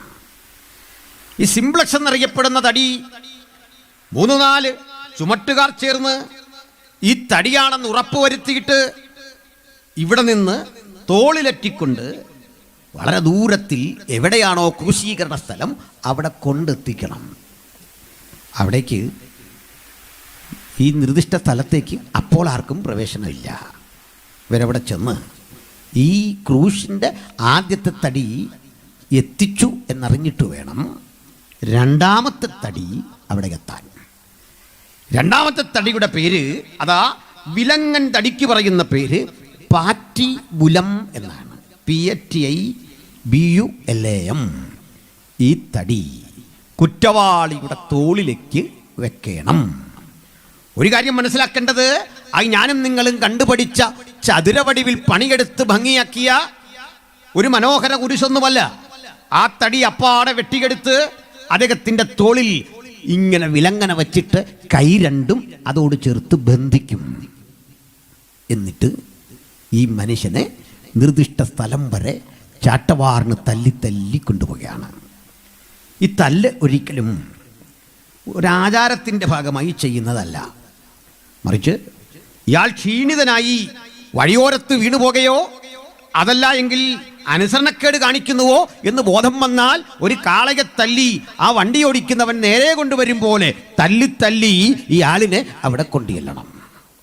ഒന്നുകൂടിയുണ്ട്, നിർദ്ദിഷ്ട സമയത്തിനുള്ളിൽ ക്രൂശീകരണം പൂർത്തിയായിരിക്കണം, അല്ലെങ്കിൽ ചുമതലയുള്ള റോമൻ സൈനിക മേധാവിയുടെ പേരിൽ ശിക്ഷ വരും. കാരണം റോം കടുകട്ടിയായ നിബന്ധനകളുടെ സ്ഥലമാണ്. ഇന്ന് രാജ്യത്ത് പ്രവർത്തിക്കുന്ന പല കോടതികളുടെയും ഭാഷ റോമൻ ഭാഷയാണ്, ലാറ്റിൻ ഭാഷയാണ്. നമ്മൾ കേട്ടിരിക്കുന്ന കോടതി വ്യവഹാരങ്ങളൊക്കെ ലാറ്റിൻ ശബ്ദമാണ്. ഹേബിയസ് കോർപ്പസ് എന്നും കോ വാറണ്ടം എന്നൊക്കെയുള്ള പദങ്ങൾ ഇന്നും കോടതി അപ്പാടെ ഉപയോഗിക്കുന്നു. നിർദ്ദിഷ്ട സമയത്ത് ക്രൂശിക്കണം. ഇതാണ് പാക്സ് റൊമാന എന്നറിയപ്പെടുന്ന റോമൻ നീതിബോധത്തിൻ്റെ, റോമൻ ഭരണഘടനാ സംവിധാനത്തിൻ്റെ ശക്തി. അങ്ങനെയാണ്, കൃത്യസമയത്തെത്തിക്കണം. അതിനാണ് യേശുവിന് ക്രൂശ് ചുമക്കാൻ കഴിയാതെ വന്നപ്പോൾ സമയം താമസിച്ചു പോയാൽ ഈ ശിക്ഷണ നടപടികളുടെ കാര്യസ്ഥനായ ഉദ്യോഗസ്ഥൻ്റെ പേരിൽ നടപടി വരാതിരിക്കാനാണ് വയോരത്ത് നിന്ന് കയറി വരുന്ന ശിമോനെ കൊണ്ട് ക്രൂശ് ചുമപ്പിക്കണം എന്നുള്ള താല്പര്യം വരുന്നത്. ഇനിയാണ് മറ്റൊരു കാര്യം, ശ്രദ്ധിക്കണം. ഈ ക്രൂശിലേക്ക് നിയോഗിതനായ വ്യക്തിയെ തലസ്ഥാനത്ത് കൊണ്ടുവന്നിട്ട് കയ്യിലെ കെട്ടഴിക്കണം. എന്നിട്ട് ആ പോത്തിക്കരി എന്നറിയപ്പെടുന്ന വൈദ്യൻ അയാളുടെ അരികിൽ വന്ന് നാഡി പരിശോധിക്കണം. നാഡീഞരമ്പുകൾ 8-10 മിനിറ്റ് എടുത്ത് പരിശോധിച്ച ശേഷം ആണിയടിക്കാനുള്ളൊരു സ്പോട്ട് കരിയോയിൽ കൊണ്ട് അടയാളപ്പെടുത്തണം, ഒരു കറുത്ത മഷിക്കടയാളപ്പെടുത്തണം. അത് കൈയുടെ ഈ റിസ്റ്റ് എന്ന് പറയുന്ന സ്ഥലത്താണ്. മലയാളത്തിൽ ഈ സ്ഥലത്തിന് മണിബന്ധം എന്ന് പേര് പറയും. എന്തിനാണ് ഇവിടെ അടിക്കുന്നതെന്നറിയണ്ടേ? ഈ സ്ഥലത്ത് ആണിയടിച്ചെങ്കിൽ ആ ശരീരം ക്രൂശിലിങ്ങനെ തൂങ്ങിക്കിടക്കൂ. കൈവെള്ളയിലാണ് ആണിയെങ്കിൽ ശരീരത്തിൻ്റെ കനം നിമിത്തം ഊർന്നു പോരാൻ സാധ്യത കൂടുതൽ. മറ്റു ചില കാരണങ്ങൾ കൂടിയുണ്ട്. ഈ ശിക്ഷണ രീതി ഏറ്റവും ഭീകരമായി കുറ്റവാളിക്ക് അനുഭവപ്പെടാൻ നാഡീ ഞരമ്പുകൾ മുഴുവൻ സ്തംഭിപ്പിക്കത്തക്ക വിധത്തിൽ സകല ഞരമ്പ് കെട്ടുകളും വന്നുകൂടുന്ന ഭാഗത്ത് കൃത്യം ആണിയടിക്കണം. ആണി അടിക്കലല്ല, ചതുരവടിവുള്ള കൂർത്ത ആണി കുത്തി ഇറക്കിയ ശേഷം ഒന്ന് തിരിക്കും. ആ തിരിക്കുന്ന പോലും ആചാരസഹിതമാണ്. ഈ തിരിക്കുന്ന ഘട്ടത്തിലൊക്കെ കുറ്റവാളിക്കെതിരെ മുദ്രാവാക്യം മുഴക്കി, റോമാ കൈസർക്ക് വേണ്ടി ജയഘോഷം മുഴക്കിക്കൊണ്ട്, ഓ റോമാ കൈസർ നീ ജയിക്ക എന്ന ആരവം മുഴക്കിക്കൊണ്ട് വേണം ഈ കൈ ഇങ്ങനെ തിരിക്കാൻ. അപ്പോഴേക്കും ചോര കുറയൊക്കെ വാർന്ന് ചോര തളം കെട്ടിക്കിടക്കുന്ന ഒരന്തരീക്ഷം സംജാതമാകും. അല്പം കഴിഞ്ഞ് ചോരയില്ല, ഒരു തുള്ളി രക്തവും പുറത്തു വരാതെ നാഡീ ഞരമ്പുകൾ മുഴുവൻ സ്തംഭിച്ച് ഇയാളിൻ്റെ കാലും വലിച്ച് ക്രൂശോട് ചേർത്തടിച്ച് ക്രൂശിനെ പൂർത്തീകരിച്ച് കയർക്കെട്ടി കുഴിക്കുള്ളിലേക്ക് ഇറക്കും. അപ്പോഴും റോമാ ഗവൺമെൻറ്റിൻ്റെ ശിക്ഷണ നടപടിയും നീതിബോധത്തെയും പ്രകീർത്തിക്കുന്ന വിധത്തിലെ ഗാനങ്ങൾ പാടിക്കൊണ്ടോ മുദ്രാവാക്യം മുഴക്കിക്കൊണ്ടോ ആളുകൾ ഇതിനെ ഇങ്ങനെ പ്രകീർത്തിക്കും. കുറ്റം ചെയ്ത കുറ്റവാളിയുടെ ആ കുറ്റസംഗതി കൂടി ക്രൂശിൽ 3 ഭാഷകളിൽ എഴുതി തൂക്കും. ഇങ്ങനെ കിടക്കുന്ന മനുഷ്യന് പെട്ടെന്നൊന്നും മരണം കിട്ടില്ല. കാരണം അർത്ഥബോധാവസ്ഥയിൽ ഒരു കോമാ സ്റ്റേജിലേക്ക് എത്തും മനുഷ്യൻ. രക്തസംക്രമണം ഏതാണ്ടൊക്കെ നിലച്ചിട്ട് ശരീരത്തിന് ആവശ്യമായ ഓക്സിജന്റെ പ്രവാഹം നഷ്ടപ്പെട്ടിട്ട് സിരാനരമ്പുകളിലേക്ക് പടർന്നു കയറേണ്ട പ്രാണവായു കിട്ടാതെ സ്തംഭിച്ചു കിടക്കുന്ന ഈ ശരീരത്തിലേക്ക് വൻതോതിൽ കാർബൺ ഡൈഓക്സൈഡ് ശേഖരിക്കപ്പെടും. ഈ ശരീരം കറുത്ത് കരിവാളിച്ച് ഒരു ഭീകര രൂപിയായി ആളവിടെ കിടക്കും. ഈ ഘട്ടത്തിൽ തുറന്ന കണ്ണ് അടയ്ക്കാനോ അടച്ച കണ്ണ് തുറക്കാനോ അത്ര എളുപ്പമല്ല. ഞരമ്പുകളുടെ സെൻസേഷൻ നഷ്ടപ്പെട്ടിട്ട് ക്രൂരമായ ആ ഘട്ടത്തിൽ പ്രാണികൾ അടുത്തു വരും. സ്വന്തം ശരീരത്തിലേക്ക് ഒരു പ്രാണി വരുമ്പോൾ ആട്ടിപ്പായിക്കാൻ കണ്ണടച്ചു പോലും പ്രതിഷേധിക്കാൻ കഴിയാത്ത വിധം ക്രൂരമാണ് ഈ ശിക്ഷ. കാക്കകൾ കൊത്തിപ്പറിക്കാൻ അടുത്തു വരും. കഴുകൻ പറന്നടുത്തു വരും. ഭീകരവും മാരകവുമായ ശിക്ഷണ നടപടി ഈ രൂപത്തിൽ 7 ദിവസം വരെ ക്രൂശിൽ മരിക്കാതെ കോമാ സ്റ്റേജിൽ കിടന്നവരുടെ ചരിത്രം പ്രമുഖ റോമൻ ചരിത്രകാരനായ സ്ട്രാബോ എഴുതി വെക്കുന്നു. സ്ട്രാബോ പറയുന്നു, ഞാൻ കണ്ടതിൽ ഏറ്റവും കിരാതം, ഏറ്റവും ഭീകരം, ഏറ്റവും ക്രൂരം അതാണ് ക്രൂശുമരണം. ഈ ക്രൂശുമരണം കണ്ടിട്ട് അതിൻ്റെ ഉള്ളടക്കം അറിഞ്ഞിട്ട് തലേ ദിവസവും അവൻ കൊടുത്ത അപ്പം വാങ്ങി ഭക്ഷിച്ചവരടക്കം 10,000 കൂടുന്ന ജനാബലിയുടെ നാവിൽ നിന്നുയർന്ന ശബ്ദം, അവനെ ക്രൂശിക്കണം, അവനെ ക്രൂശിക്കണം, അവനെ ക്രൂശിക്കണം. ഇന്ന് രാത്രി തിരുവചനം കേൾക്കുന്ന പ്രിയപ്പെട്ടവരെ, ഒരുപറ്റം ആളുകൾക്ക് ഈ തേജസ്സിൻ്റെ ക്രിസ്തുവിനെ മനസ്സിലാക്കാതെ അവനെ ക്രൂശിക്കാൻ ഒരുമ്പെടുമ്പോൾ എനിക്ക് അസൂയ തോന്നുന്നൊരു വ്യക്തിത്വം ചരിത്രത്തിലുണ്ട്. അത് മറ്റാരുമല്ല, ഞാനേറെ ഇഷ്ടപ്പെടുന്ന ഒരു അപ്പോസ്തലൻ അന്ത്രയോസാണ്. എന്തുകൊണ്ട് എന്ന് പറയാം. യേശുവിനെ അനുഗമിച്ച ആദ്യത്തെ 2 ശിഷ്യന്മാരിൽ ഒരാളായിരുന്നു അന്ത്രയോസ്. 2 പേരിൽ ആദ്യത്തെ ആളിൻ്റെ പേര് നമുക്കറിയില്ല. അപ്പോൾ പേരുകൊണ്ട് ആദ്യത്തെ ആൾ അന്ത്രയോസാണ്. അദ്ദേഹം അതുവരെ സ്നാപക യോഹന്നാന്റെ ശിഷ്യനാണ്. സ്നാപകൻ പറഞ്ഞു, ഇതാ ലോകത്തിൻ്റെ പാപത്തെ ചുമക്കുന്ന ദൈവത്തിൻ്റെ കുഞ്ഞാട്. അപ്പോൾ അന്ത്രയോസിൻ്റെ ഭാവനയിൽ ഒരു മശിഹയുണ്ട്, അന്ത്രയോസിൻ്റെ ചിന്തയിൽ ഒരു രക്ഷകനുണ്ട്. പക്ഷേ അതിൽ നിന്നൊക്കെ വിഭിന്നനായി എന്നെയും നിങ്ങളെയും പോലെ ഒരു സാധാരണ മനുഷ്യൻ അതുവഴി നടന്നു വരുന്നത് അന്ത്രയോസും കണ്ടു. പിറ്റന്നാൾ യേശു തൻ്റെ അരികിലൂടെ പോകുന്നത് കണ്ട് സ്നാപകൻ ആവർത്തിച്ചു, ഇതാ ലോകത്തിൻ്റെ പാപത്തെ ചുമക്കുന്ന ദൈവത്തിൻ്റെ കുഞ്ഞാട്. അന്ത്രയോസ് അടുത്ത് എന്ന് ചോദിച്ചു, ഗുരു, നീ എവിടെ പാർക്കുന്നു? നമ്മളൊരു കോണ്ടാക്റ്റ് കിട്ടിയതാണല്ലോ എന്നോർത്ത് നമ്പറൊക്കെ കൊടുക്കും, വിസിറ്റിംഗ് കാർഡ് കൊടുക്കും. പക്ഷേ യേശുവിൻ്റെ ആ പ്രതികരണം അത്ര സുഖമായി തോന്നുന്നില്ല. എന്താണെന്നറിയണ്ടേ? വന്ന് കാൺമീൻ. അതിൻ്റെ അർത്ഥം നീ ആദ്യത്തെ ക്രിസ്ത്യാനിയാ. ത്യാഗം സഹിച്ചൻ്റെ പാതയിലൂടെ എന്നെ വന്ന് കാണാൻ, എവിടെയെന്ന് തിരിച്ചറിയാൻ ഗൂഗിൾ മാപ്പൊന്നുമില്ലാത്ത കാലത്തെ നിനക്കൊരു മനസ്സുണ്ടെങ്കിൽ ഒന്നുറപ്പാ, നിൻ്റെ പേരിൻ്റെ ആ ശക്തി, നിൻ്റെ നിയോഗത്തിൻ്റെ പിന്നിലെ ലക്ഷ്യം, അതിനെ ഉന്മൂലനം ചെയ്യാൻ ആർക്കും കഴിയാത്തൊരു ചരിത്രം ഞാൻ നിനക്കുണ്ടാക്കിത്തരും. വർഷങ്ങൾക്കപ്പുറത്ത് ഈ ദേശത്ത് നിന്ന് ഏകരായ യേശുവിനെ പ്രസംഗിക്കാൻ ഇറങ്ങിത്തിരിച്ച ആളുകൾ ഒന്ന് തിരിഞ്ഞു നോക്കുമ്പോൾ നമുക്കൊരു ചരിത്രമുണ്ടായി. Praise the Lord. ആ ചരിത്രത്തിൻ്റെ മറുവശത്ത് ഞാനും നിങ്ങളും നിന്നുകൊണ്ട് ക്രിസ്ത്യാനിത്വത്തിൻ്റെ അന്തസ്സും ആഭിജാത്യം ഉയർത്തിപ്പിടിക്കുമ്പോൾ ഇറങ്ങിത്തിരിക്കുമ്പോൾ അന്ത്രയോസ് എന്ന മനുഷ്യൻ ഒറ്റയ്ക്കാണെങ്കിൽ കോടിക്കണക്കിന് ക്രൈസ്തവൻ ഓരോ ദിവസവും ഉലകത്ത് ഉൽപാദിതമാകുമ്പോൾ അന്ത്രയോസിന് പറയാൻ സാധിക്കും, ഞാൻ 3 പേരെ തിരഞ്ഞെടുത്ത ആ പ്രധാനികൾക്കൊപ്പമില്ല, പേരും പെരുമയുമുള്ള പൗലോസിനെ പോലില്ല, ആദ്യ ശിഷ്യൻ എന്നുള്ള പേരെനിക്കുണ്ട്, പക്ഷെ ആർക്കും വെട്ടിമാറ്റാനാവാത്ത ഒരു പ്രത്യേകത, ക്രിസ്ത്യാനിത്വത്തിന്റെ ആദ്യത്തെ ചുവടുവെപ്പ് ഈ സാധുവായ ഞാനായിരുന്നു. ഇതല്ലേ നമ്മുടെ എല്ലാം പ്രശംസ, നമ്മുടെ എല്ലാം സന്തോഷം. ഇനി മറ്റൊരു കാര്യമുണ്ട് പ്രിയപ്പെട്ടവരെ, ഈ അന്ത്രയോസിനെ ഞാൻ ബഹുമാനിക്കാൻ കാരണം, അന്ത്രയോസ് ഇറങ്ങിത്തിരിക്കും കാലത്ത് യേശു ഒരത്ഭുതവും ചെയ്തിട്ടില്ല. അന്ത്രയോസ് ഇറങ്ങിത്തിരിക്കും കാലത്ത് യേശു കടലിൽ മീതെ നടന്നിട്ടില്ല. 5 അപ്പം കൊണ്ട് 5000 പോഷിപ്പിച്ചിട്ടില്ല. ലാസറിനെ ഉയർപ്പിച്ചിട്ടില്ല. എന്തിന് ശ്രദ്ധേയമായ ഒരു പ്രസംഗം പോലും പറഞ്ഞിട്ടില്ല. ഇതൊന്നും ചെയ്യാത്തവനെ കണ്ടിട്ടേ, ഇതൊന്നും പ്രവർത്തിക്കാത്തവനെ കണ്ടിട്ടേ, ഒരു പരിചയപ്പെടുത്തലിൻ്റെ മാത്രം വെളിച്ചത്തിൽ ഒറ്റയ്ക്കൊരു മനുഷ്യൻ നടന്നു നീങ്ങി അവനെ തിരിച്ചറിഞ്ഞിട്ട് വീട്ടിൽ വന്ന് സ്വന്തം സഹോദരനെ കണ്ടിട്ട് മൊഴിയുന്നതാ ചരിത്രത്തിലെ ആദ്യത്തെ സാക്ഷ്യം.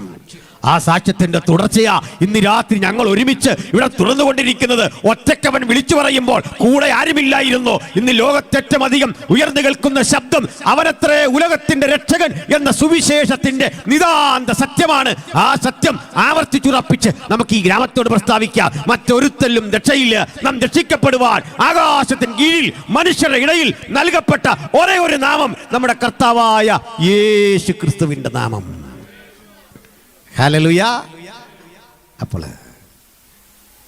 അന്ത്രയോസ് വീട്ടിൽ വന്ന് പറയുന്ന വാക്കിൻ്റെ ആഭിജാത്യം എന്നെ അത്ഭുതപ്പെടുത്തി. എന്താ അത്? അദ്ദേഹത്തിൻ്റെ അനിയൻ പത്രോസ ആളൊരൽപ്പം ദ്രുതഗതിക്കാരനാണ്. അദ്ദേഹത്തിൻ്റെ പല പരിപാടിയും കോമഡി പോലെ നമുക്ക് തോന്നും. കോമഡി അല്ല, കാണുന്നവൻ അങ്ങനെ തോന്നും. അങ്ങനെയാണ്, അത്ര ഏർപ്പാടാണ്. ഞാൻ സ്വർഗത്തിലെത്തിയാലും ഈ പത്രോസിനെ കണ്ടുമ്പോൾ ചിരിച്ചു പോകുമെന്ന് വിശ്വസിക്കുന്ന ഒരാളാണ്. പൗലോസിനെ കാണുമ്പോൾ ഒരു ബഹുമാനം, നമുക്ക് കാണാൻ ആഗ്രഹമുള്ള ചില ആളുകളല്ലേ അതൊക്കെ. അങ്ങനെയാണ്. കാരണം അങ്ങനെ ഒരു അനുഭവം എഴുതിയിരിക്കുക. രാത്രി കർത്താവ് വരുന്നു എന്നറിഞ്ഞ് അങ്കി അരയിൽ ചുറ്റി കർത്താവാന്നറിഞ്ഞ് വെള്ളത്തിൽ ചാടി. അങ്ങനെയല്ലേ? ഞാനിത് വായിച്ചിട്ട് ഇദ്ദേഹത്തിൻ്റെ അറിവ് കുറവായി. നമ്മൾ മലയാളികളാണ് ആ പണി ചെയ്യും. ഒന്നിൽ അങ്കി അരയിൽ ചുറ്റി അവിടെ തന്നെ നീക്കും. അങ്ങനെയാണ് ഇപ്പോഴത്തെ ഫാഷനാന്ന് പറയും. ലേറ്റസ്റ്റാണ് അങ്കി. ഞങ്ങളിങ്ങനെ ഈ നാട്ടിൽ ഉടുക്കുന്നതെന്ന് പറഞ്ഞാൽ പ്രശ്നം തീർന്നു. അതല്ലെങ്കിൽ അങ്കി അവിടെ വെച്ചിട്ട് വെള്ളത്തിലങ്ങ് ചാടി എന്നിട്ട് പതഞ്ഞ് നിന്നാൽ മതി. നമ്മളാണെങ്കിൽ ചോദിക്കും, കർത്താവേ എന്തുകൊണ്ട് വിശേഷമൊക്കെ, എവിടെ ഇപ്പം പ്രവർത്തനമൊക്കെ എവിടെയാണ്, കാണാൻ കേട്ടോ. നമ്മളങ്ങനെ ഈ രാജുപാസ്റ്റൊക്കെ ഭയങ്കര നീന്തൽ വിദഗ്ധരാണ്. ചെറുപ്പത്തിൽ അടുത്തൊരു ആറുണ്ട്, നീന്തും പരിപാടിയെല്ലാം അറിയാം. അതുകൊണ്ട് മലയാളികളുടെ ഒരു പൊതു പരിപാടിയാണ്. യേശു ഇങ്ങനെ വന്ന് നിൽക്കുന്നു, ആ സമയത്ത് ഊളിയിട്ട് മാറിയാൽ മതി. യേശു പോയി കഴിഞ്ഞ് മര്യാദയ്ക്ക് വന്നാൽ മതി. ഇതേ ഇയാൾ അങ്കി അങ്ങേരുടെ തന്നെ അങ്കിയാണോ എന്നറിയില്ല, കിട്ടിയ ഒരു അങ്കി അരയിൽ ചുറ്റി വെള്ളത്തിൽ ചാടി നാട്ടുകാരെല്ലാം അറിയുകയും കൂടെ ചെയ്തു. ഇതിപ്പോൾ നിങ്ങളോട് അറിഞ്ഞു. സ്വർഗത്തിൽ ചെല്ലുമ്പോൾ ഈ പുള്ളിയെ കാണുമ്പോൾ ഇനിയും നിങ്ങൾക്കും ചിരി വരും. ഈ അച്ഛനായിരുന്നു ആ അച്ഛൻ എന്ന് ഓർക്കുമ്പോൾ നമുക്കൊരു ചിരി വരുമെന്ന്. അതാണ് പത്രോസ്. ഈ മനുഷ്യൻ്റെ അടുത്ത് എന്ന് ജ്യേഷ്ഠനായ അന്ത്രയോസ് പറഞ്ഞു, കുഞ്ഞേ ഇങ്ങോട്ടൊന്ന് വന്നേ. ചേട്ടൻ്റെ മുഖവും ആ മുഖത്തെ സന്തോഷമൊക്കെ കണ്ടപ്പോൾ അനിങ്ങനൊരു ആകാംക്ഷ, കഷ്ടതയും പട്ടിണിയും കൊണ്ട് നട്ടം തിരിയുന്ന ആ വീട്ടിൻ്റെ ആകപ്പാടെ ആശ്വാസം, മഷികയ്ക്ക് വേണ്ടിയുള്ള കാത്തിരിപ്പ. അവിടെ ചെന്നിട്ട് പറയുന്നൊരു കാര്യത്തിൻ്റെ അന്തസ്സ് എന്നെ അത്ഭുതപ്പെടുത്തി. ന്യായപ്രമാണം പഠിച്ച ശാസ്ത്രിമാരുണ്ട്, അവരെക്കുറിച്ച് ഒരു വാക്ക് പറഞ്ഞെങ്കിൽ ഈ വാക്കിൻ്റെ പവർ നിങ്ങൾക്ക് പിടികിട്ടു. ആരാ ഒരു ശാസ്ത്രി? പറയാൻ എളുപ്പമാണ്. ഇത് ലൈസൻസ്ഡ് കോപ്പി റൈറ്റേഴ്സാണ്. അതായത് ബൈബിളിൻ്റെ പ്രതി കോപ്പി എഴുതിയെടുക്കാൻ അധികാരമുള്ളവൻ്റെ പേരാണ് ശാസ്ത്രി. നമുക്കൊന്നും എഴുതാൻ പറ്റില്ല. എന്നാൽ ഞങ്ങൾ സംവാദങ്ങളിലൊക്കെ പറയാറുണ്ട് ബൈബിള് തിരുത്താൻ പറ്റില്ല എന്ന്. ആരെ നോക്കിയാലും പറ്റില്ല. അതിൻ്റെ കാരണം 17 നിബന്ധനകൾ പാലിച്ചാണ് ഒരു ബൈബിളിൻ്റെ പ്രതി എഴുതിയെടുക്കുന്നത്. പ്രിൻറ്റിംഗ് ഒന്നും ഇല്ലാത്ത കാലത്തെ നമ്മൾ നോക്കിയിരുന്നാൽ നടക്കുകയല്ലേ. ഇപ്പോഴാണ് നമ്മൾ പണിയില്ലാത്ത ഒത്തിരി ആളുകൾ ഈ നാട്ടിലിങ്ങനെ കൂടിയിരുന്നുകൊണ്ട് Kuttappan Bible, Thankachan Bible, Mathukutty Bible എന്നൊക്കെ പറഞ്ഞ് തുടങ്ങി അടുത്ത കാലത്താണ്. മനസ്സിലായില്ലേ? എല്ലാം സായിപ്പ് എഴുതിയതിന് തലതിരിച്ചിട്ടേച്ച് പറയാ തങ്കച്ചൻ ബൈബിൾ, ഈലാമ ബൈബിൾ, ഇതൊക്കെ അടുത്ത കാലത്തെ സംഭവങ്ങളാണ്. മക്കാർദറും ഡെയ്സും ഒക്കെ നല്ലല്ലോ വർക്ക് ചെയ്തവരാ, അതങ്ങ് പോട്ടെ, അവരതിന് അർഹരല്ലേ. അതിൻ്റെ ആ പഞ്ചായത്ത് വഴി പോലും പോകാതെ നമ്മൾ പേരിട്ടിരിക്കുകയാണ് കുട്ടപ്പൻ ബൈബിളെന്ന്. അവിടെ നിൽക്കട്ടെ. പക്ഷേ ശാസ്ത്രിമാരെങ്ങനെയാണ് ചെയ്യുന്നത് കേട്ടോ? എഴുത്ത് ഫലകം മൃഗങ്ങളുടെ തോലാണ്, മൃഗങ്ങളുടെ തോലിലാണ് എഴുതുന്നത്. ഇപ്പോൾ തണ്ടൊരു ബൈബിളിനെ പറ്റി ഇന്ന് നമ്മൾ കേട്ടല്ലോ, പത്രത്തിലൊക്കെ ഉണ്ടായിരുന്നു, കോടികൾ അത് ലേലം വെച്ചിരിക്കുന്നു. 10-ാം നൂറ്റാണ്ടിലെ കൈയെഴുത്ത് പ്രതി കിട്ടിയിരുന്നു തുകലിൽ എഴുതുന്നത് മൃഗങ്ങളുടെ തോലിൽ. ഞാൻ മൃഗങ്ങളുടെ തോലിലാണ് ഇത് എഴുതുന്നപ്പോൾ എൻ്റെ മോൻ ഓർത്തു ജീവനുള്ള മൃഗത്തിൻ്റെ തോലിൽ എഴുതി അങ്ങ് വിടുകയാണ്. അവൻ പറഞ്ഞത് എളുപ്പമാണല്ലോ, എന്തുവാ ഈ ആടിനെല്ലാം കെട്ടിയിട്ട് മത്തായുടെ സുവിശേഷം ഇവിടെ വരാൻ പറയുമ്പോൾ ഒരാടിഞ്ഞു വരുന്നു, എന്താടിനെ വേണമെന്ന് മർക്കോസിൻ്റെ സുവിശേഷം ഇവിടെ വാന്ന് പറയുമ്പോൾ മർക്കോസ് വരുന്നു, നമ്മളത് വായിച്ചേച്ച് അതിനെ അങ്ങ് വിടുന്നു, അത് തീറ്റി തിന്നാൻ പോകുന്നു. അങ്ങനെ പുള്ളി ധരിച്ച് മൃഗങ്ങളുടെ തോല് സംസ്കരിച്ചെടുത്ത് നമ്മൾ ഡ്രമ്മിന് മാടുന്ന പോലെ അതിലെഴുതുന്ന പാപ്പിറസൊക്കെ ഉണ്ട്. ഇതിൻ്റെ ഈ ഷീറ്റ് ഉണ്ടാക്കുന്നത് തന്നെ ആചാരാധിഷ്ഠിതമായിട്ട് വേണം. ഇങ്ങനെ എഴുതാനിരിക്കുമ്പോൾ 17 വ്യവസ്ഥകൾ, അതിൽ 1-2 എണ്ണം പറയുമ്പോൾ അതിൻ്റെ കാഠിന്യം മനസ്സിലാവും. ശാസ്ത്രി മനപ്പാഠം പഠിച്ച ഭാഗം പോലും മനസ്സിൽ നിന്ന് ഓർത്തെഴുതാൻ പാടില്ല. തൊട്ടു മുമ്പിൽ ഒരു മാസ്റ്റർ കോപ്പി വെച്ചിട്ട് അതിൽ നോക്കി വേണം എഴുതാൻ. ഉദാഹരണം, കർത്താവേ യഹോവേ നീ തലമുറ തലമുറയായി ഞങ്ങളുടെ സംഗീതമായിരിക്കുന്നു എന്നെഴുതണം. 90 സങ്കീർത്തനം. പുള്ളിക്ക് ഇതറിയാം, അങ്ങോട്ട് നോക്കിയിട്ട് എഴുതാൻ പാടില്ല. മനസ്സിലായോ? പുള്ളി ഓർമ്മയെന്ന് എഴുതരുത്, അങ്ങോട്ട് നോക്കി എഴുതണം. ഞാനിടയ്ക്കൊരു പാസ്റ്ററുടെ കല്യാണം നടത്തി. പാസ്റ്ററുടെ കല്യാണം എന്ന് പറഞ്ഞാൽ അദ്ദേഹത്തിൻ്റെ ഭാര്യ മരിച്ചു പോയതാണ്. ലീഗലി പെർമിറ്റഡായൊരു വിവാഹമാണ്. അദ്ദേഹത്തിന് ഈ ശുശ്രൂഷയെല്ലാം നമ്മളെക്കാൾ അറിയാം. ഞാൻ ഈ കൈ പിടിച്ചങ്ങോട്ട് കൊടുത്തു കഴിഞ്ഞ് മത്തായിക്കുട്ടിയാകുന്ന ഞാൻ എന്ന് പറയും, ബാക്കി മൊത്തം പുള്ളി അങ്ങ് പറഞ്ഞു. കാരണം പുള്ളി ഇതെത്രണ്ണം നടത്തി ഇനി ക്ഷമ കിട്ടാഞ്ഞിട്ടാണോ ആകാംക്ഷ കൊണ്ടാണോ പിന്നെ ഇതെന്ത് ചെയ്യണമെന്ന് എനിക്കറിയില്ല.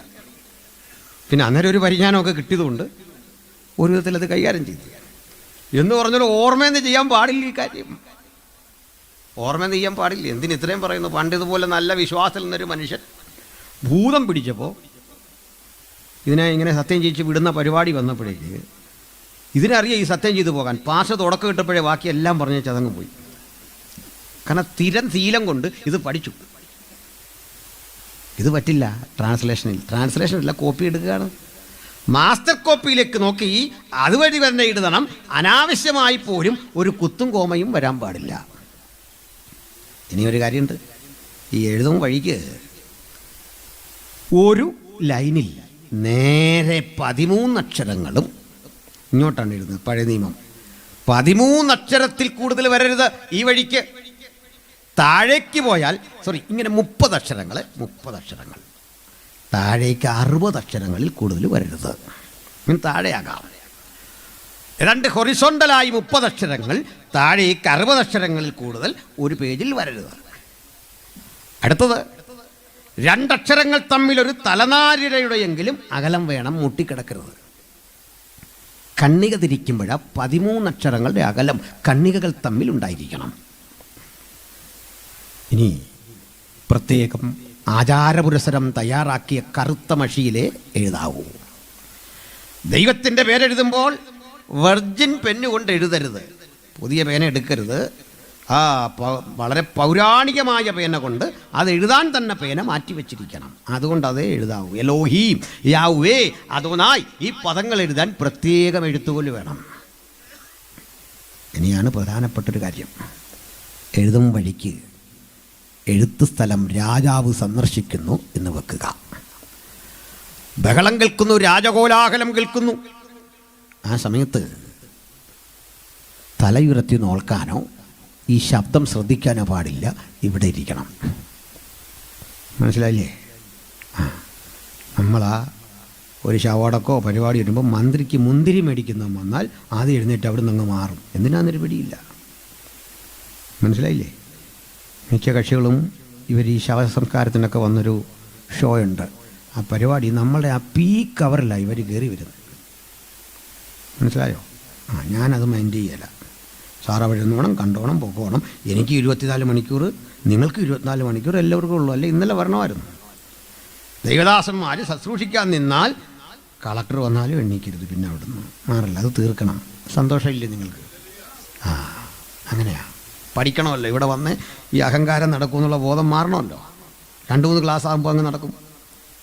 ഇതേ ഈ പരിഭാഷക്കിടയ്ക്ക് മഹാരാജാവ് വന്നാൽ അഭിവാദ്യം പറയുകയോ അദ്ദേഹം അഭിവാദ്യം ചെയ്താൽ പ്രത്യാഭിവാദ്യം പറയുകയോ ചെയ്യരുത്.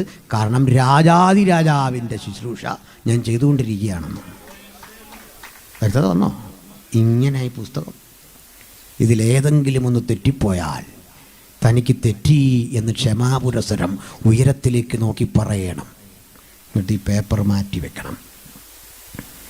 ഇതെടുത്തുകൊണ്ട് പോകാൻ ആളുണ്ട്. അവർ സിനഗോഗിൻ്റെ പിന്നിൽ ഗനീസ എന്നറിയപ്പെടുന്ന ഒരൽമാരക്കുള്ളിൽ നിക്ഷേപിക്കണം.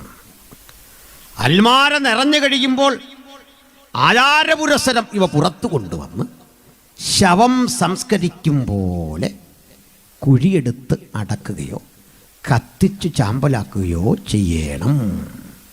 ഇങ്ങനെ ചെയ്യുന്ന സംഗതി അത്. അപ്പം ഇങ്ങനെ നിരന്തരം വായിച്ച് ശാസ്ത്രിമാർക്ക് നല്ല പിടിയ. ഏത് വാക്യം എവിടെ, ഏത് വാക്യം എങ്ങനെ, എപ്പോഴാ വാക്യം എങ്ങനെ എഴുതണം, അക്ഷരങ്ങൾക്ക് ചെരുവ് പാടില്ല, മറിവ് പാടില്ല. ഇങ്ങനെ പഠിച്ചു വച്ചിരിക്കുന്ന ശാസ്ത്രിമാർ ക്രിസ്തു എവിടെ ജനിക്കും ഇത്യാദി ചോദ്യങ്ങളുമായി എന്നും സംവാദത്തിൽ ഏർപ്പെട്ടുകൊണ്ടിരിക്കുക. അവർ ക്രിസ്തുവിൻ്റെ ലക്ഷണങ്ങളെപ്പറ്റി, ക്രിസ്തുവിനെപ്പറ്റി 100 സംഭവങ്ങൾ വിളിച്ചു പറഞ്ഞുകൊണ്ടിരിക്കുമ്പോൾ ഒരിക്കലും ഈ പുസ്തകം വായിക്കാൻ കേട്ടറിവ് മാത്രമുള്ള പ്രാപ്തി കിട്ടാത്ത ഒരു പാവപ്പെട്ടവൻ അനുജനെ വിളിച്ചിട്ട് പറയാ, മോനെ, ന്യായപ്രമാണവും പ്രവാചകന്മാരും പറയുന്നവനെ ഞാൻ കണ്ടെത്തി.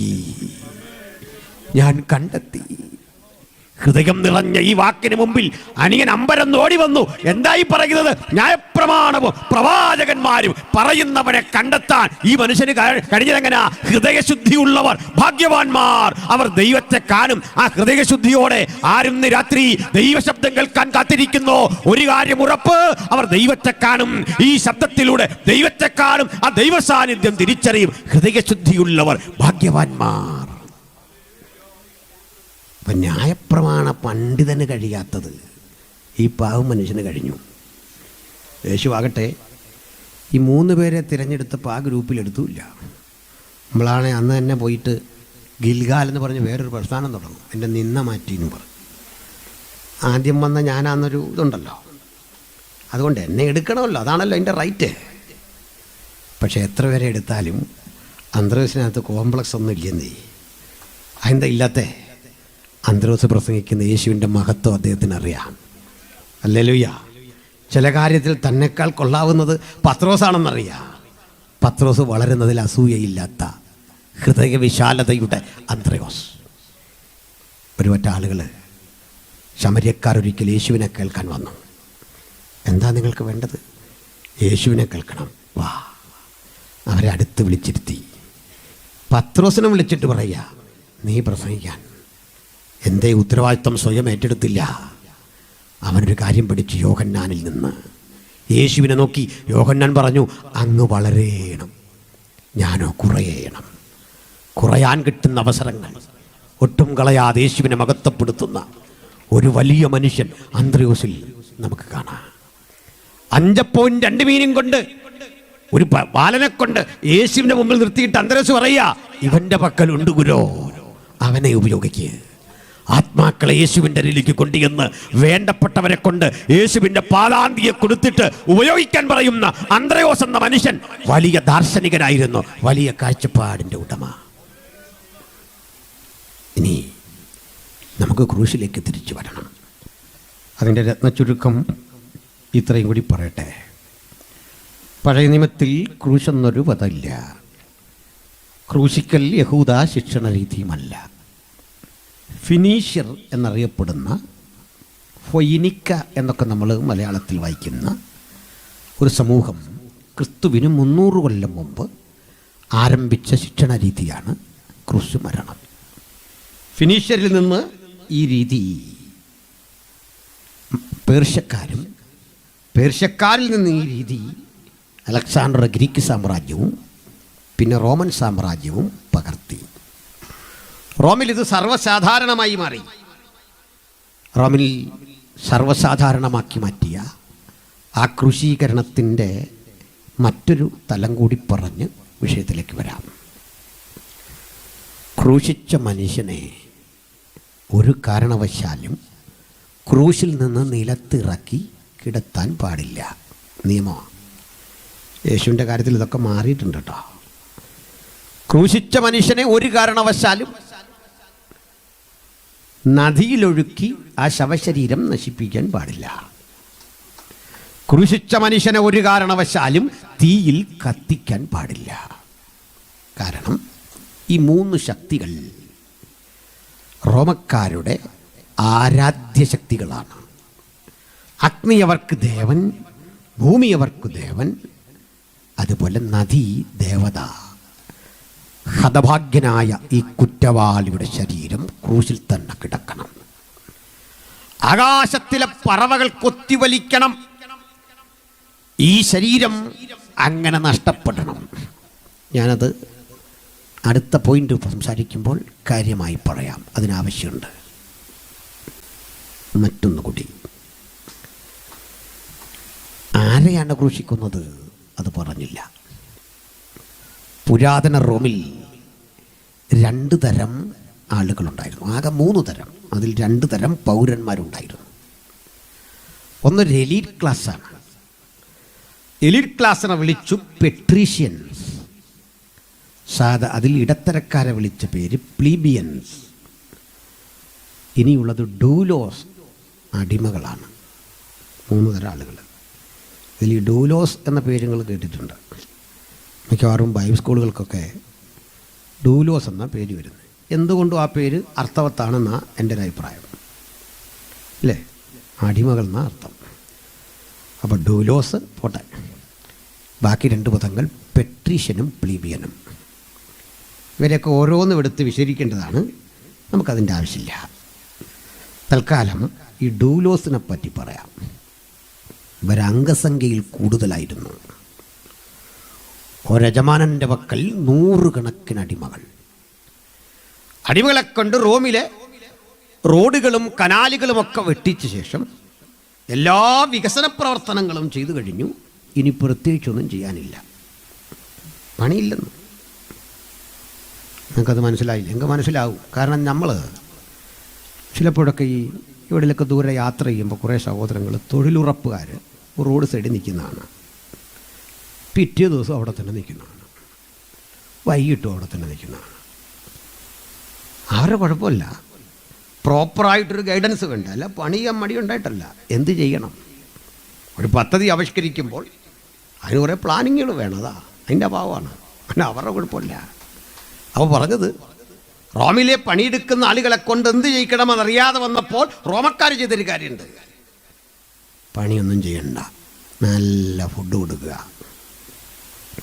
കേട്ടപ്പടി ഒരു സന്തോഷം. പണി ചെയ്യും വേണ്ട, നല്ല ഫുഡ്. അടുത്ത് കേട്ടോ, ശരീരം ആയോധനകലയ്ക്ക് വിധേയമാകും വിധം വഴക്കണം. എണ്ണ തൂത്ത് ആള് നല്ല മുറ പഠിക്കണം.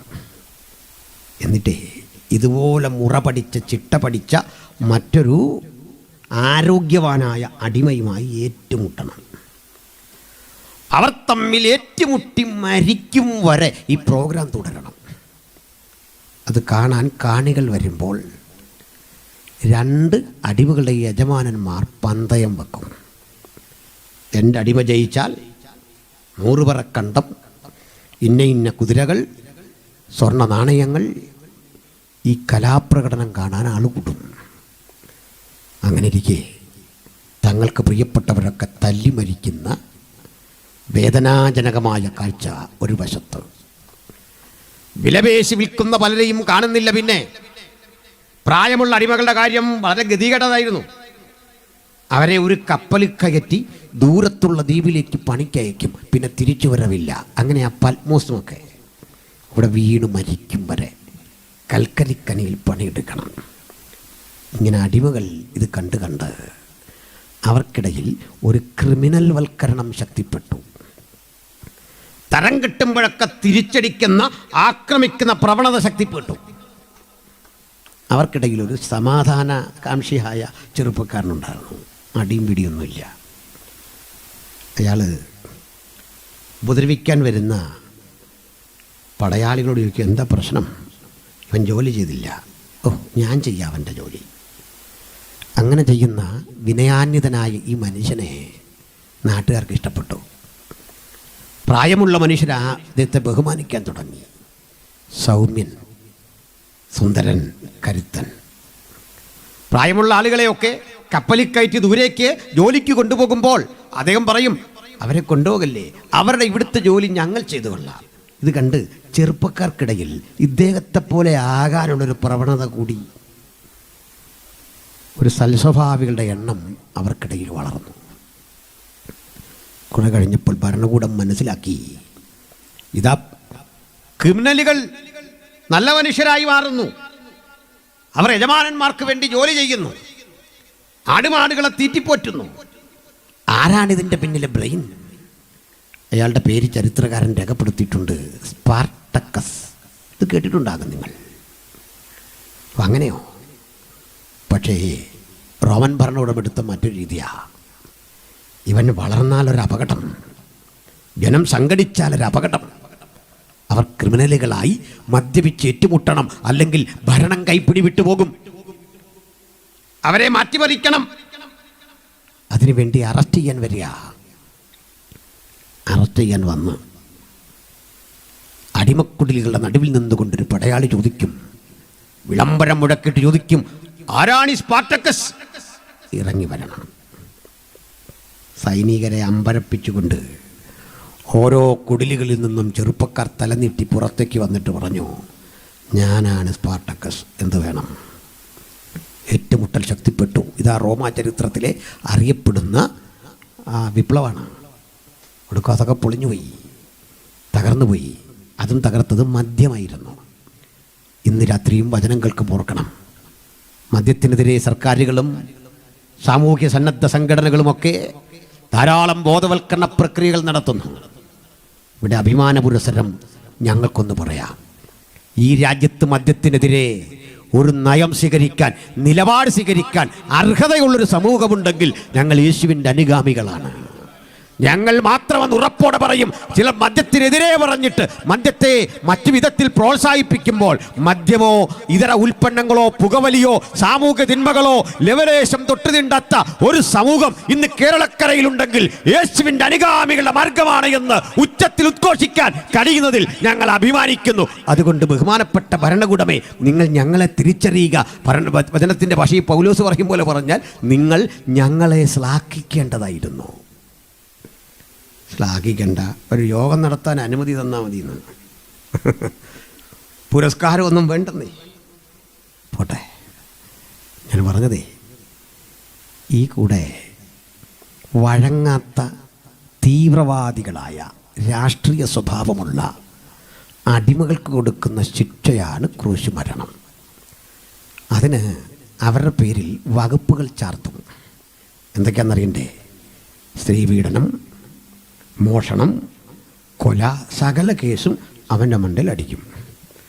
ഇവൻ ചെയ്യുന്ന കേസുകൂടെ അവൻ്റെ മണ്ടയ്ക്ക് അടിക്കും. ഒരു പോലീസുകാരൻ കണ്ടില്ലേ കഴിഞ്ഞ മാങ്ങ മോഷ്ടിച്ചു. ഞാൻ ഓർത്തൊരു 10 കിലോ മാങ്ങയൊക്കെ മേടിച്ചും കൊടുത്തേക്കാം. ഇനി ഇതോർത്ത് വിഷമിക്കണ്ട. ഞാൻ പോസ്റ്റ് വിട്ടു, നമ്പറും കൊടുത്തു വെച്ച് പറഞ്ഞു, സാറിന് ഇതിന് വേണ്ടി എങ്ങ് തിരക്കി പോകണ്ട, ഞാൻ മേടിച്ചു തരാം. വേണുമ്പോൾ പറഞ്ഞാൽ മതി. എന്തിനും ആവശ്യമില്ലാത്തതിനോ എത്ര കിലോ മാങ്ങ വേണം ഇറക്കി തന്നേക്കാം. ഈ കേസുകൂടെ വേണേ നമ്മുടെ മണ്ടയ്ക്ക് അടിക്കും. മനസ്സിലായില്ലേ? ഇങ്ങനെ വരുന്നതെല്ലാം അവൻ്റെ മണ്ടയ്ക്ക് അടിക്കും. ഇവൻ്റെ കുറ്റസംഗതി കൂടി എഴുതി വെച്ചിട്ട് ക്രൂശിക്കും. മനസ്സിലായോ? ഇനി ആ ഒരു പദത്തിൻ്റെ കാഠിന്യം, അവനെ അധർമ്മികളുടെ കൂട്ടത്തിൽ എണ്ണി. ആരുടെ കൂടെ? രാജ്യം പിടിച്ചെടുക്കുന്ന തീവ്രവാദികളുടെ കൂടെ, സമരം നയിക്കുന്നവൻ്റെ കൂടെ, നാടിൻ്റെ സ്വസ്ഥത നശിപ്പിക്കുന്ന ആളുകൾക്കൊപ്പം അവൻ്റെ പേർ ചാർത്തി അവനെ ക്രൂശിക്കണം. ഒരു വിശാല വിഷയമാണ്. എനിക്കിതിൻ്റെ മുഖവുര മാത്രമേ ഇത് നിങ്ങളുമായി പങ്കിടാൻ സാധിക്കൂ. പ്രിയരെ പറയട്ടെ, രണ്ടാമത്തെ പോയിന്റിലേക്ക് വരിക. ഇങ്ങനെയുള്ള ഈ ക്രിസ്തുവിനെ കണ്ടിട്ട് ആയിരങ്ങൾ അവനെ അനുഗമിക്കാൻ അടുത്തുകൂടി.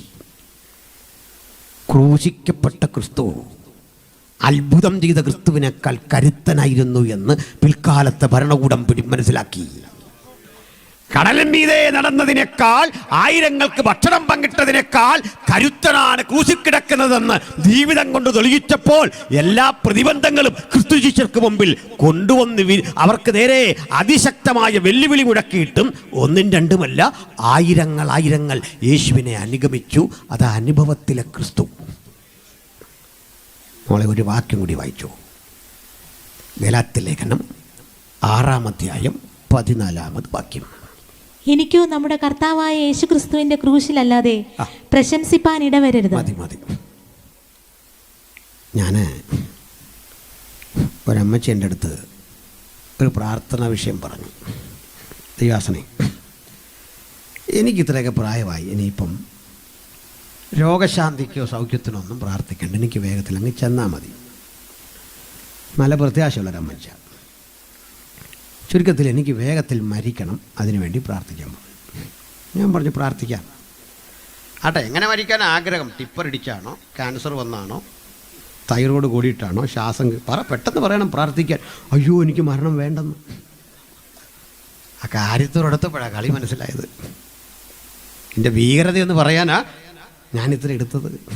ഉദ്ദേശിക്കുന്നതിൽ ഈസി അല്ലച്ചാ സംഭവം. ഒടുക്കത്തെ ശത്രു മുഴുവീര്യവും മുഴുബലവും പ്രയോഗിക്കും. ആരോഗ്യമൊന്നും അവനൊരു കാര്യമല്ല. മഹാനായ അലക്സാണ്ടറെയും വഴിയോരത്ത് പിച്ചതണ്ടെന്ന യാചകനും മരണം ഒരൊറ്റ നീതിയെ വെച്ച് മാറ്റിക്കൊടുത്തില്ല. വഴിയോരത്തെ അന്നം തേടി യാചിക്കുന്ന യാചകനും ഈ മനുഷ്യനും മരണം കൊടുത്തത് ഒറ്റ നീതി. അതെങ്കിൽ അതിൻ്റെ ഗൗരവം എത്ര വലുതാണെന്ന് മനസ്സിലാക്കിക്കോ. അത് കണ്ടെത്തിയത് ഞങ്ങൾ സുവിശേഷകരായ യേശുവിൻ്റെ അനുഗാമികളാ. തിരുവെഴുത്ത് പറയുക, ഒടുക്കത്തെ ശത്രുവായി മരണം നീങ്ങിപ്പോയി. ഒടുക്കത്തെ ശത്രു അവൻ. അതിൻ്റെ പൊരുളുകളിലേക്ക് വരാം, ശ്രദ്ധിക്കണം നിങ്ങൾ. ഇവിടെ ഈ ക്രൂശിൽ ഇങ്ങനെ കിടക്കുന്ന ആൾ, നമുക്ക് മറ്റൊരു വിഷയം തന്നെ എടുക്കാം. ഈ വിധത്തിൽ മരിച്ച ഒരാൾ നമ്മുടെ വീട്ടിലുണ്ടെങ്കിൽ നമ്മൾ വേദനയോടല്ല ഇത് പറയുക. എങ്ങനെയാ? ഏതാണ്ടൊരു അപാകത ഇത് പറയുമ്പോൾ. പോലീസ് തല്ലിക്കൊന്നെന്നോ, വണ്ടി ഇടിച്ച് മരിച്ചെന്നോ, പീഡനമുറിയിൽ എങ്ങനെയോ മരിച്ചെന്നോ ഒക്കെ പറഞ്ഞാൽ ഏതാണ്ടൊരു കുറവ്. കാരണം കേൾക്കാൻ ഇഷ്ടപ്പെടുന്നില്ല, നമ്മൾ പറയാനും ഇഷ്ടപ്പെടുന്നില്ല. അങ്ങനെയാ ഈ കോവിഡ് കാലത്ത് എത്ര മനുഷ്യരെ നമ്മളൊക്കെ സംസ്കരിക്കാൻ പോയി.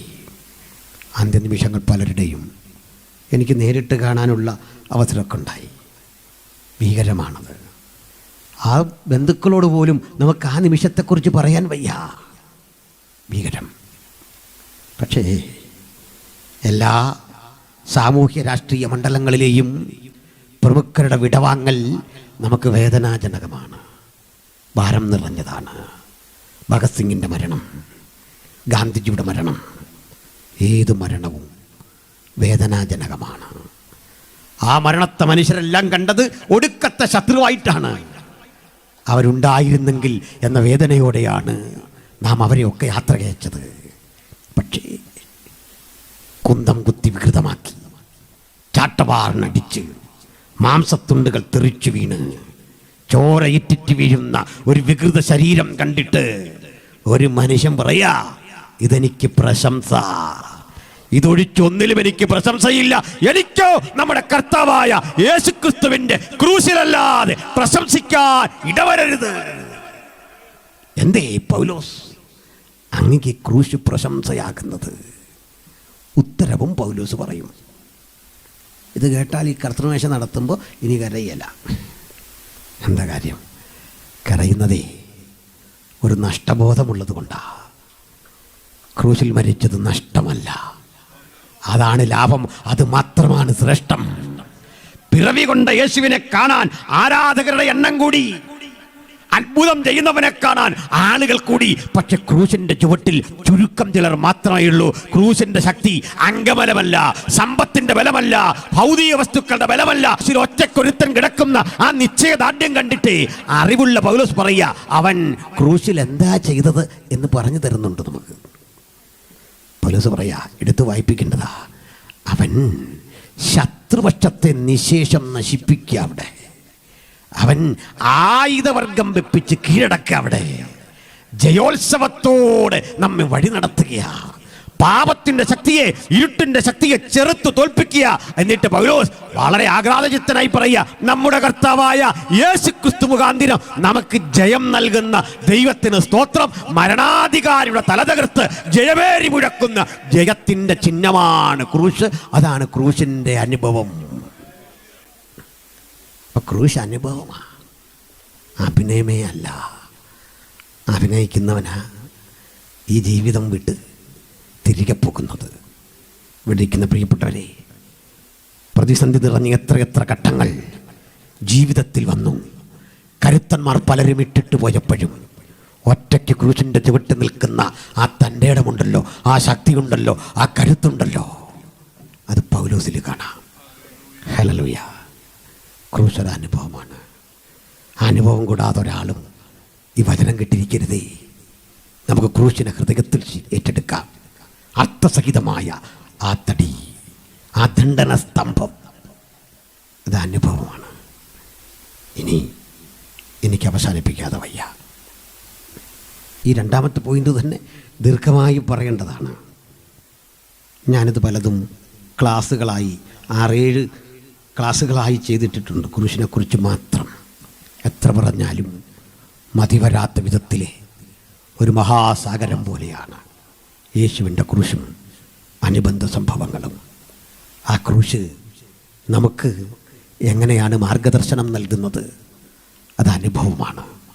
ആ അനുഭവം പാപത്തെക്കുറിച്ചുള്ള ഒരു തിരിച്ചറിവാണ്, തെറ്റിനെക്കുറിച്ചുള്ള ഒരു പശ്ചാത്താപമാണ്. ആ പശ്ചാത്താപത്തിൻ്റെ 100 കഥകൾ, അനുഭവങ്ങൾ നമ്മൾ കേട്ടിട്ടുണ്ട്, ഒട്ടേറെ അനുഭവങ്ങൾ. പ്രിയപ്പെട്ടവരെ, കൊടും കുറ്റവാളിക്കും ക്രൂശ് നൽകുന്ന സ്നേഹസമീരണമായ ആ വിടുതലുണ്ട്, വിമോചനമുണ്ട്. ആ വിടുതൽ ഒരു പ്രഖ്യാപനം വഴി കിട്ടുന്നതല്ല, അതൊരു തിരിച്ചറിവാണ്. ക്രൂശ് മാർമികമായ ഒരു സത്യമാണ്. ആ അനുഭവം തന്നെ പറഞ്ഞാൽ 100 കാര്യങ്ങൾ പറയാനുണ്ട്. നമ്മുടെ സമയം പോരാ. ഒടുവിലത്തെ പോയിന്റിലേക്ക് വരാം. ഞാൻ പറയും, നിത്യതയിലും മൂർച്ച പോകാത്ത ആയുധമാണ് ക്രൂശ്. അതിൻ്റെ ശക്തിക്ക് ക്ഷയമില്ല. നിതാന്തമായ ശക്തിയാണ് ആ ക്രൂശിൻ്റെ വിളംബരം. അതെങ്ങനെയെന്നാണ് നിങ്ങളുടെ പലരുടെ ആശങ്ക. പറയട്ടെ. ഈ നമ്മളിന്ന് അനീഷിൻ്റെ ഒക്കെ പാട്ട് കേട്ട് സന്തോഷത്തോടെ ഇരിക്കുകയായിരുന്നു. 2-3 തവണ പറഞ്ഞു പഴയ പാട്ട് പാടണം, പലതും പാടണം എന്നൊക്കെ പറഞ്ഞു. നമ്മൾ നിത്യതയിൽ ചെന്നാൽ ഇവിടെ പാടുന്ന പല പാട്ടും നമുക്കവിടെ വേണ്ട. വേണോ? വേണ്ടെന്നോ? ഇവിടെ പാടുന്ന പാട്ട്, ഉദാഹരണം, കാന്തനെ കാണുവാൻ ആർത്തി വളരുന്നേ എന്ന് സ്വർഗത്തിൽ ചെല്ലുമ്പോൾ പാടണോ? ആ കേട്ടാ ദൂതന്മാരെന്നെ ചോദിക്കല്, ഇതെന്താ പൊട്ടത്തരാ, കാന്തനല്ലേ നിൽക്കുന്നേ? കർത്താവ് താൻ ഗംഭീരനാദത്തോടും അവിടെ പാടുവോ? പാടണ്ടെന്ന്. പിന്നെന്താ പാടുന്നത്? സ്വർഗീയ അനുഭവങ്ങളെക്കുറിച്ചാകുമോ? അതൊക്കെ പാടാം, കുഴപ്പമൊന്നുമില്ല. തങ്കത്തെരുവീഥി, അവിടെ കിട്ടുന്ന മനോഹാരിത, ഇതൊക്കെ പാടേണ്ടതാണ്. പക്ഷെ ഞാൻ ഇവിടെയും പറയുന്നൊരു കാര്യമുണ്ട്. ഈ സ്വർഗത്തിൽ പോകാനുള്ള എൻ്റെ ആഗ്രഹം ഈ കിരീടം മേടിക്കുക എന്നുള്ളൊരു താല്പര്യത്തിലല്ല. എനിക്കൊരു ദുഃഖം പോലെ അല്ലേ. ഇപ്പം എനിക്കിപ്പോൾ എന്നെ സംബന്ധിച്ചിടത്തോളം കിരീടമൊന്നും ഇല്ലെന്ന് പറഞ്ഞാലും അതിലൊരു പരാതിയില്ലാത്ത ആളാണ്. എന്തിനാ ഇത്രമാത്രം കിരീടം? നമുക്ക് ദുഃഖം വരുന്നോ? പിന്നെ നിങ്ങൾക്കെല്ലാം കിട്ടുന്ന വഴിക്ക് പഴയതൊരെണ്ണം നമുക്കും കിട്ടിയാൽ തിരക്കേടില്ല. നിങ്ങളെല്ലാം വെച്ചുകൊണ്ട് നടക്കുമ്പോൾ ഞാനൊരാൾ മാത്രം കിരീടം ഇല്ലാതെ പോകുന്ന ഒരു പോരായ്മയാണേ ഒരെണ്ണം, അത്രേ ഉള്ളൂ. കാരണം ഈ സ്വർഗത്തിൽ എത്ര കിരീടമുണ്ടെന്നും അവിടെ തങ്കത്തെരുവീഥി ഉണ്ടെന്നും ഒക്കെ നമ്മൾ കേട്ട ഭാവനാസമ്പന്നമായ വിഷയങ്ങൾ. അത് സത്യമാണ്. ഭാവന എന്ന് ഞാൻ പറഞ്ഞത് സ്വർഗം നമ്മുടെ ചിന്തയ്ക്കും അപ്പുറത്താണ്, അതിലൊട്ടും കുറയല്ല. കേട്ട പാട്ടിലുമൊക്കെ അപ്പുറത്താണ്. പൊന്മണി മാല അവൻ എനിക്ക് തരുമെന്ന് പറഞ്ഞാൽ സംശയിക്കേണ്ട, അതിനും അപ്പുറത്താണ്, അതിൽ കുറയില്ലൊന്നും, സത്യ. പക്ഷേ സ്വർഗത്തിൻ്റെ മനോഹാരിത പൊന്മണിമാലയല്ല, മനോഹരമായ ജീവജലത്തിൻ്റെ നദിയല്ല, അവിടെ കാണുന്ന കെരൂബുകളുടെ പാട്ടല്ല, ദൂതഗണങ്ങളുടെ ആർപ്പല്ല. സ്വർഗത്തിൻ്റെ മഹത്വം യേശു അവിടെ ഉണ്ട് എന്നതാണ്. ക്രിസ്തുവാണതിൻ്റെ മഹത്വം. പണ്ടിന്ന് വചനം കേൾക്കുമ്പോൾ ഒരു കാര്യം ഉറപ്പിക്കണം. ദാവീദ് പാടുന്നു, സ്വർഗത്തിലും നിന്നെ അല്ലാതെ ഞാൻ മറ്റൊന്നും ആഗ്രഹിക്കുന്നില്ല. എന്തൊരു പ്രതീക്ഷയാണത്. ഇതിനൊരു കാരണമുണ്ട്. ഒരു വസ്തുത പറയാം, ഒരു ഉദാഹരണം. നമ്മൾ ഈ ഗൾഫിലൊക്കെ പോയി മനുഷ്യനൊന്ന് പച്ച പിടിച്ചിട്ടൊരു 20 കൊല്ലത്തിലധികം ആയിട്ടില്ല. കാരണം പ്രൊഫഷണൽ എഡ്യൂക്കേഷൻ നമ്മളൊക്കെ ആർജിച്ച ശേഷമാണ് യഥാർത്ഥ ഗൾഫ് മണി നമ്മൾ കണ്ടു തുടങ്ങി. അതിനുമുമ്പ് കട്ടിപ്പണിയായിരുന്നു, കഷ്ടപ്പാടാണ് മനുഷ്യന്. അറബിയുടെ ചീത്തയും ഒട്ടകത്തിൻ്റെ ചവിട്ടും ഒക്കെ കിട്ടി നമ്മുടെ പൂർവികർ അവിടെയൊക്കെ പോയി. അന്നൊക്കെ പോകുന്ന മനുഷ്യരുടെ അവസ്ഥ വലിയ കഷ്ടമായിരുന്നു. നമുക്കിത് തുറന്ന് സമ്മതിക്കാൻ അത്ര പറ്റിയല്ല, അത് വേറെ കാര്യം. അപ്പോൾ അന്ന് കത്തുകളിലൂടെയാണ് നമ്മൾ സംസാരിച്ചുകൊണ്ടിരിക്കുന്നത്, ഫോണൊന്നുമില്ല. ഗൾഫിലാണ് ഈ മനുഷ്യൻ വല്ലപ്പോഴും വരുമ്പോൾ പെർഫ്യൂമും ഉടുപ്പും ഒരു പ്രത്യേക ശ്രദ്ധേയമായ വിധത്തിൽ സമ്പന്നനെ പോലെ തോന്നിക്കുമാറ് വരും. പക്ഷെ വലിയ കഷ്ടപ്പാടാണ്. ഇപ്പം ഗൾഫിൽ നിന്ന് പപ്പ വരുന്നു എന്നറിയുമ്പോൾ മക്കൾ ഓരോന്നെഴുതും, സൈക്കിൾ മേടിക്കണം. അന്നത്തെ വലിയ ആഗ്രഹം അതൊക്കെയാണ്. ഇന്നാണ് ഐഫോൺ വേണമെന്നൊക്കെ എഴുതും, സൈക്കിൾ മേടിക്കണം. കാരണവർ പറയും, പപ്പ പറയും, നമ്മൾ ഈ അപ്പുറത്തെ ആ സ്ഥലം അഡ്വാൻസ് കൊടുത്തിട്ടിരിക്കുക, ബാക്കി നീ കൊണ്ടുവരണം. ഓരോരുത്തരും ഓരോന്ന് എഴുതുമ്പോൾ ഒരാൾ മാത്രം ഒന്നും എഴുതുന്നില്ല. അത് കാന്തയാണ്, ഭാര്യ. കാന്തൻ പറയാതെ കാന്തയ്ക്ക് കാന്തനെ അറിയാം. അവൾ ഗൾഫിൽ ചെന്നില്ല, പക്ഷെ തൊഴിലെന്താണെന്നറിയാം, കഷ്ടപ്പാടെന്തെന്നറിയാം, ആ സ്പന്ദനം എന്തെന്ന് തിരിച്ചറിയാം. നമുക്കൊരു കാന്തൻ ഉയരത്തിലുണ്ട്, അക്ഷരാർത്ഥത്തിൽ കണ്ടില്ല, ആ സ്പന്ദനം തിരിച്ചറിയാം. എൻ്റെയും നിങ്ങളുടെയും ചിന്ത അവിടുത്തേക്കും അവിടുത്തെ ശബ്ദം നമുക്കും തിരിച്ചറിയാം. ആ ശബ്ദം കേൾക്കുന്നതാ ക്രിസ്തുവുമായുള്ള ജയകരമായ ജീവിതം. സഹോദരി, അങ്ങനെ ഇരിക്കെ ഒരു ദിവസം കാന്തൻ വന്നു. ഇഷ്ടംപോലെ സാധനമുണ്ട്. മോന് സൈക്കിള്, പപ്പ പറഞ്ഞ പണം, അമ്മയ്ക്ക് വേണ്ട കമ്പിളി, വേണ്ടതൊക്കെ ഉണ്ട്. ഇതിനർത്ഥം ഒന്നും ആവശ്യപ്പെടാത്ത കാന്തയ്ക്ക് വേണ്ടി വെറും കൈയോടെ അയാൾ വന്നു എന്നാണോ? അല്ല. ഒന്നും ചോദിക്കാത്ത നിനക്ക് ഏറ്റവും ശ്രേഷ്ഠമായത് ആ കരങ്ങളിലുണ്ട്. നിന്നെക്കാൾ നിന്നെ അറിയുന്ന കാന്തൻ ഏറ്റവും വിലപിടിപ്പുള്ള ഒന്നേ കൊണ്ടുവന്നിട്ടുള്ളൂ. പക്ഷെ അവിടെയും നീ കാന്തനെ തോൽപ്പിച്ചു കളയും. എന്താണെന്നറിയണ്ടേ? വിലപിടിപ്പുള്ള ഗിഫ്റ്റ് മറ്റാരും കാണാതെ സ്വകാര്യതയിലെടുത്ത് അങ്ങോട്ട് തരുമ്പോൾ അത് മേടിച്ചങ്ങോട്ട് വച്ചിട്ട് അവൾ പറയും, ഞാൻ ഇതിനല്ല കാത്തിരുന്നത്, അങ്ങയെ ഒന്ന് കാണാൻ, ആ തിരുമുഖം കാണാൻ ഇന്ന് രാത്രി ആര് കാത്തിരിക്കുന്നു? അതാ സ്വർഗീയ പ്രത്യാശ.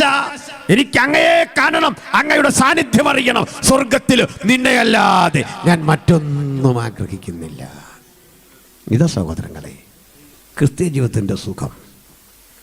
അല്ല ചുമ്മാ മാളിക പണിതു, പുതിയ കാറെടുത്തു, ഇതൊക്കെ വലിയ കാര്യമല്ലെന്ന്, ഒരു വിഷയമല്ലെന്ന്.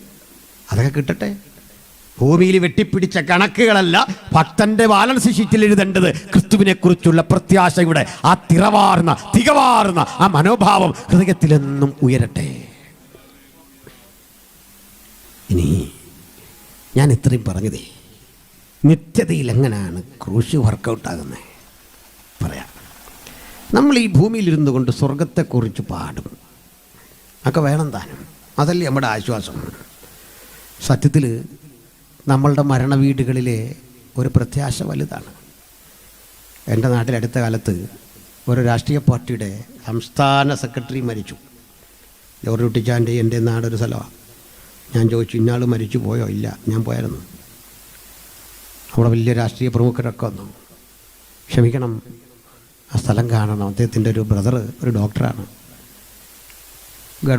കോട്ടയം മെഡിക്കൽ കോളേജിൽ. അദ്ദേഹം ഒരു നല്ല ശുശ്രൂഷകനാണ്.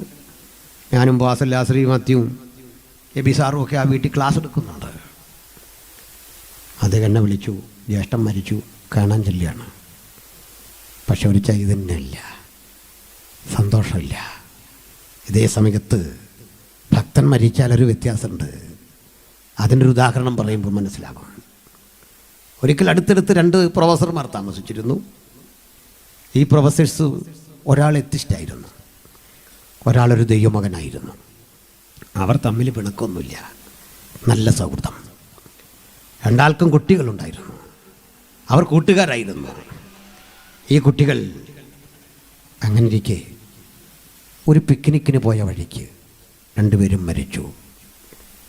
അതിൽ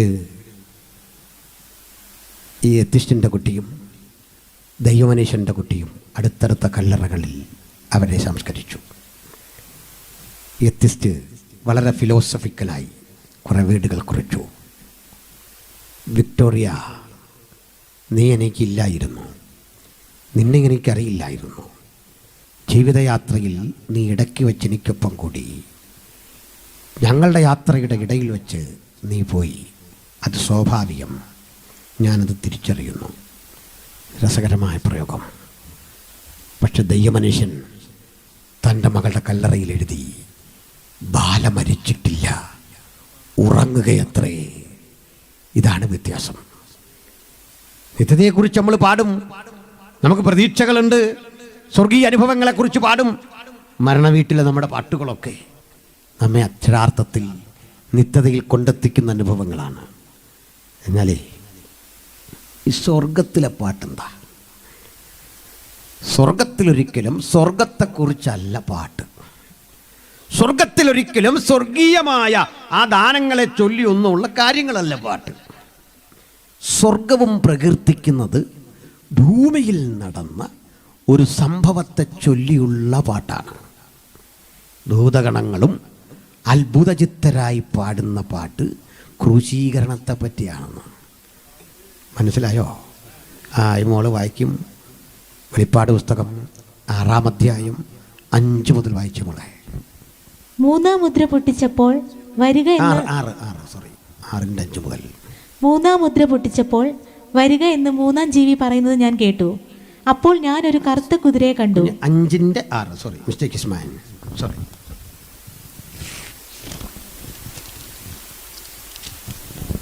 ഞാൻ സിംഹാസനത്തിന്റെയും 4 ജീവികളുടെയും നടുവിലും മൂപ്പന്മാരുടെ മധ്യത്തിലും ഒരു കുഞ്ഞാട് അറുക്കപ്പെട്ടതുപോലെ നിൽക്കുന്നത് കണ്ടു. ഞാൻ സിംഹാസനത്തിന്റെയും 4 ജീവികളുടെയും നടുവിൽ ഒരു കുഞ്ഞാട് അറുക്കപ്പെട്ടതുപോലെ നിൽക്കുന്നത് കണ്ടു.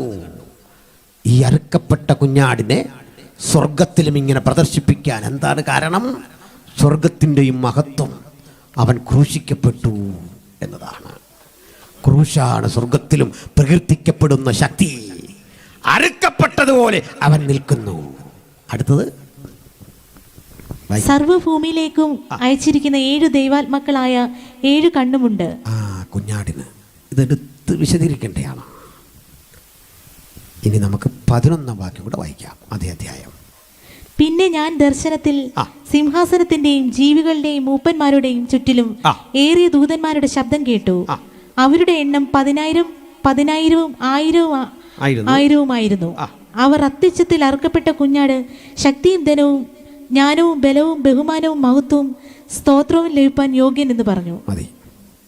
സ്വർഗത്തിലും പാടുന്ന പാട്ട്, നീ അറുക്കപ്പെട്ടു, അറുക്കപ്പെട്ട കുഞ്ഞാടേ നിനക്ക് മഹത്വം. നീ അറുക്കപ്പെട്ടു, നിന്റെ രക്തം കൊണ്ട് സകല ഗോത്രത്തിലും ജാതിയിലും ഭാഷയിലുമുള്ള ഞങ്ങളെ ദൈവത്തിനായി വിലക്കി വാങ്ങി. ഹല്ലേലൂയ. ഒറ്റ വസ്തു കൂടി പറഞ്ഞ് ഞാനിപ്പോൾ സംസാരിക്കാം. ബഹുമാനായ ഡോക്ടർ ജോർജ് കുട്ടി സാറും ഞാനുമൊക്കെ മാവേലിക്കര IM ബൈബിൾ ഇൻസ്റ്റിറ്റ്യൂട്ടിൽ പഠിപ്പിക്കുന്നവരാ. ഒരു കോഴ്സിന് പഠിച്ച കുറേ സൗകര്യങ്ങളൊക്കെ ഇവിടെ ഉണ്ട്. ഞാൻ ഈ റെവലേഷനും ഡാനിയലും ഒക്കെ അറിയാവുന്നവല്ല പഠിപ്പിക്കുന്നത്. അപ്പോൾ ഒരു ചോദ്യം ഒരിക്കൽ അവിടെ തിരിഞ്ഞു. നിത്യതയെക്കുറിച്ചൊക്കെ പറഞ്ഞപ്പോൾ ഒരാൾ ചോദിച്ചത്, ഈ സ്വർഗത്തിൽ ചെന്നാൽ പണ്ട് നമുക്ക് ഈ കിരീടങ്ങളെല്ലാം കിട്ടി ഇങ്ങനെ സന്തോഷത്തിൽ പോകുന്ന വഴിക്ക് ലൂസിഫറിന് പറ്റിയതുപോലെ അഹങ്കാരം കയറി മൂത്തിട്ട് നമുക്കെന്തെങ്കിലും പറ്റുമോ വാസ്ത്രയെന്ന് ഞാൻ പറഞ്ഞു. അങ്ങനൊന്നുമില്ല. അന്നേരം ഇദ്ദേഹം പറയാം, വാസ്ത്രയെ നമ്മളല്ലേ ആളുകൾ പറ്റുമോ എന്ന് വീണ്ടും ഒരു ചോദ്യം. ഞാൻ പറഞ്ഞു, ധൈര്യമായിട്ടിരിക്കും, പറ്റുകയില്ലെന്ന് പറഞ്ഞ പുള്ളി സമ്മതിച്ചെങ്കിലും ഇതിൻ്റെ കാരണം പറയാൻ എനിക്കറിയത്തില്ല. ഞാനിത് 1-2 പേരുമായിട്ട് ചർച്ച ചെയ്തു. എനിക്കൊരു ഉത്തരം കിട്ടി. അടുത്ത ദിവസം ഞാനും പറയാ, പറ്റിയല്ല. എന്താ പറ്റാത്തെന്നറിയണ്ടേ? പറയാം. നമ്മൾ ദൂതതുല്യരായി, അതുകൊണ്ടല്ല, കാരണം ദൂതനായി പണി പണ്ട് പറ്റിച്ച്. ദൂതതുല്യരായ നമുക്ക് മാറ്റം വന്നു, നമുക്ക് ട്രാൻസ്ഫോർമേഷൻ, പരിവർത്തനം വന്നു. അതുകൊണ്ടുമല്ല നീളം വരാത്ത. പറയാം, മാറ്റമില്ലാത്ത ഒരുവൻ അവിടെയുണ്ട്. അത് നമ്മുടെ കർത്താവ്. ഒരു മാറ്റമില്ല, ഗതിഭേദങ്ങളുടെ ആച്ഛാദനമില്ലാത്ത ഒരുവൻ അവിടെയുണ്ട്. അവൻ്റെ ശരീരത്തിലെ ആ തിരുമുറിവും അവിടെ ഉണ്ട്. നിത്യതയിൽ ഈ മുറിവുണ്ടോന്ന്? ഉണ്ടെന്ന് സംശയം വേണ്ട. എന്താ അങ്ങനെ പറയാൻ കാരണം ഈ മുറിവൊരു അപാകതയല്ല, ഇതൊരു യോഗ്യതയാണ്. ഒരു പോലീസ് മേധാവിയുടെ സ്റ്റാർ പോലെ ഇത് ജയത്തിൻ്റെ ചിഹ്നമാണ്. കാരണം സിംഹമടയിൽ കടന്നുപോയ ചെന്നായ്ക്കളുടെ പറ്റത്തിലേക്ക് ഇരമ്പിക്കയറിയ ഒരാടും ഇതുവരെ തിരിച്ചു വന്നില്ല. ഈ കുഞ്ഞാട് മാത്രമേ മുറിവറ്റവനായി ജയാളിയായി ശത്രുവിനെ തോൽപ്പിച്ച് ജയോത്സവം കൊണ്ടാടി വന്നിട്ടുള്ളൂ. അതിൻ്റെ തെളിവാ ഈ മുറിവ്. മാത്രമല്ല, തെളിവ് വീണ്ടും തരാം. നമ്മുടെ സ്വന്തം തോമാസ്ലിയോട് എന്താ പറഞ്ഞേ? ഉയർത്തെഴുന്നേറ്റ് കഴിഞ്ഞാ പറഞ്ഞല്ലേ, ഞാൻ തന്നെയാ നോക്കതേ, കണ്ടോ ഈ മുറിവ് അവിടെ ഉണ്ടെന്ന്, ഒരു കുഴപ്പമില്ലെന്ന്. ഇത് ജയത്തിൻ്റെ ചിഹ്നമാണ്. അപ്പോഴേ ഈ കിട്ടിയ സൗഭാഗ്യങ്ങളെല്ലാം ഓർത്ത് എനിക്കും നിങ്ങൾക്കും നിഗളിക്കാൻ, അഹംഭാവം പുലർത്താൻ ഒരു ബോധം വരുമ്പോഴൊക്കെ അവൻ ഈ കരമൊന്ന് ഉയർത്തി കാണിച്ചാൽ അത് ധാരാളം. കാരണം ഈ മുറിവ് ഒരു കാര്യം പറയും, നീ ഇവിടെ വരെ വന്നത് നിൻ്റെ കഴിവല്ല, ഈ മുറിവാണ് നിന്നെ ഇവിടെ വരെ കൂട്ടിവരുത്തിയത്. ഇന്ന് രാത്രി നമുക്ക് ഈ മുറിവിനെ ചൊല്ലി ജയിക്കാം. ഇതിനെ പ്രവാചകൻ ചോദിച്ചത്, ഞങ്ങൾ പണ്ടേ ഇത് നിങ്ങളെ ബോധ്യപ്പെടുത്തിയില്ലേ? ഞങ്ങൾ കേൾപ്പിച്ചത് ആർ വിശ്വസിച്ചിരിക്കുന്നു? യഹോവയുടെ ഭുജം ആർക്ക് വെളിപ്പെട്ടിരിക്കുന്നു? അവൻ ഇളയ തൈ പോലെയും വരണ്ട നിലത്തുനിന്ന് വേർവിളക്കുന്ന പോലെയും അവന്റെ മുമ്പാകെ വളരും. അവന് രൂപഗുണമില്ല, കോമളത്വമില്ല, കണ്ടാൽ ആഗ്രഹിക്കത്തക്ക സൗന്ദര്യവുമില്ല. അവൻ മനുഷ്യരാൽ അടിക്കപ്പെട്ടു, നിന്ദിക്കപ്പെട്ടും ത്യജിക്കപ്പെട്ടും വ്യസനപാത്രമായും രോഗശീലിച്ചവനായിരുന്നു. അവനെ കാണുന്നവർ മുഖം മറച്ചു കളയത്തക്കവണ്ണം അവൻ നിന്ദിതനായിരുന്നു. നാമോ ദൈവനെ ആദരിച്ചതുമില്ല എന്ന് വിചാരിച്ചു. എന്നാൽ അവൻ നമ്മുടെ അകൃത്യം നിമിത്തം തകർത്തും നമ്മുടെ പാവം നിമിത്തം മുറിവറ്റി മരിക്കുന്നു. നമ്മുടെ സമാധാനത്തിനായുള്ള ശിക്ഷ അവൻ്റെ മേലായി, അവൻ്റെ അടിപ്പിണരുകളാൽ നമുക്ക് സൗഖ്യം വന്നുമിരിക്കുന്നു. ഇന്ന് കേട്ട ഈ തിരുവെഴുത്തിൽ നമ്മുടെ ദൈവത്തിന് മഹത്വമർപ്പിക്കത്തക്ക വിധത്തിൽ ആ രക്തത്തിൻ്റെ ശക്തി, ചൈതന്യങ്ങളെ ജീവിതത്തിൽ ഏറ്റെടുത്ത് നമുക്ക് മടങ്ങാം. ഈ അവസാന നിമിഷം 2 മിനിറ്റ് കൂടി ഞാൻ ഈ ചിന്ത പറയുന്ന ഇടത്ത് പറയുന്ന ഒരു കഥ പറഞ്ഞ് നിർത്താം. കുട്ടികളും മൊഴിയില്ലല്ലോ,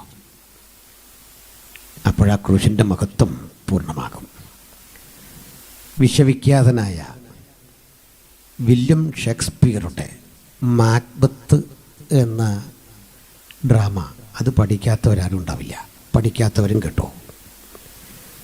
ഈ മാക്ബത്ത് ധീരനായ ഒരു സൈനികനായിരുന്നു.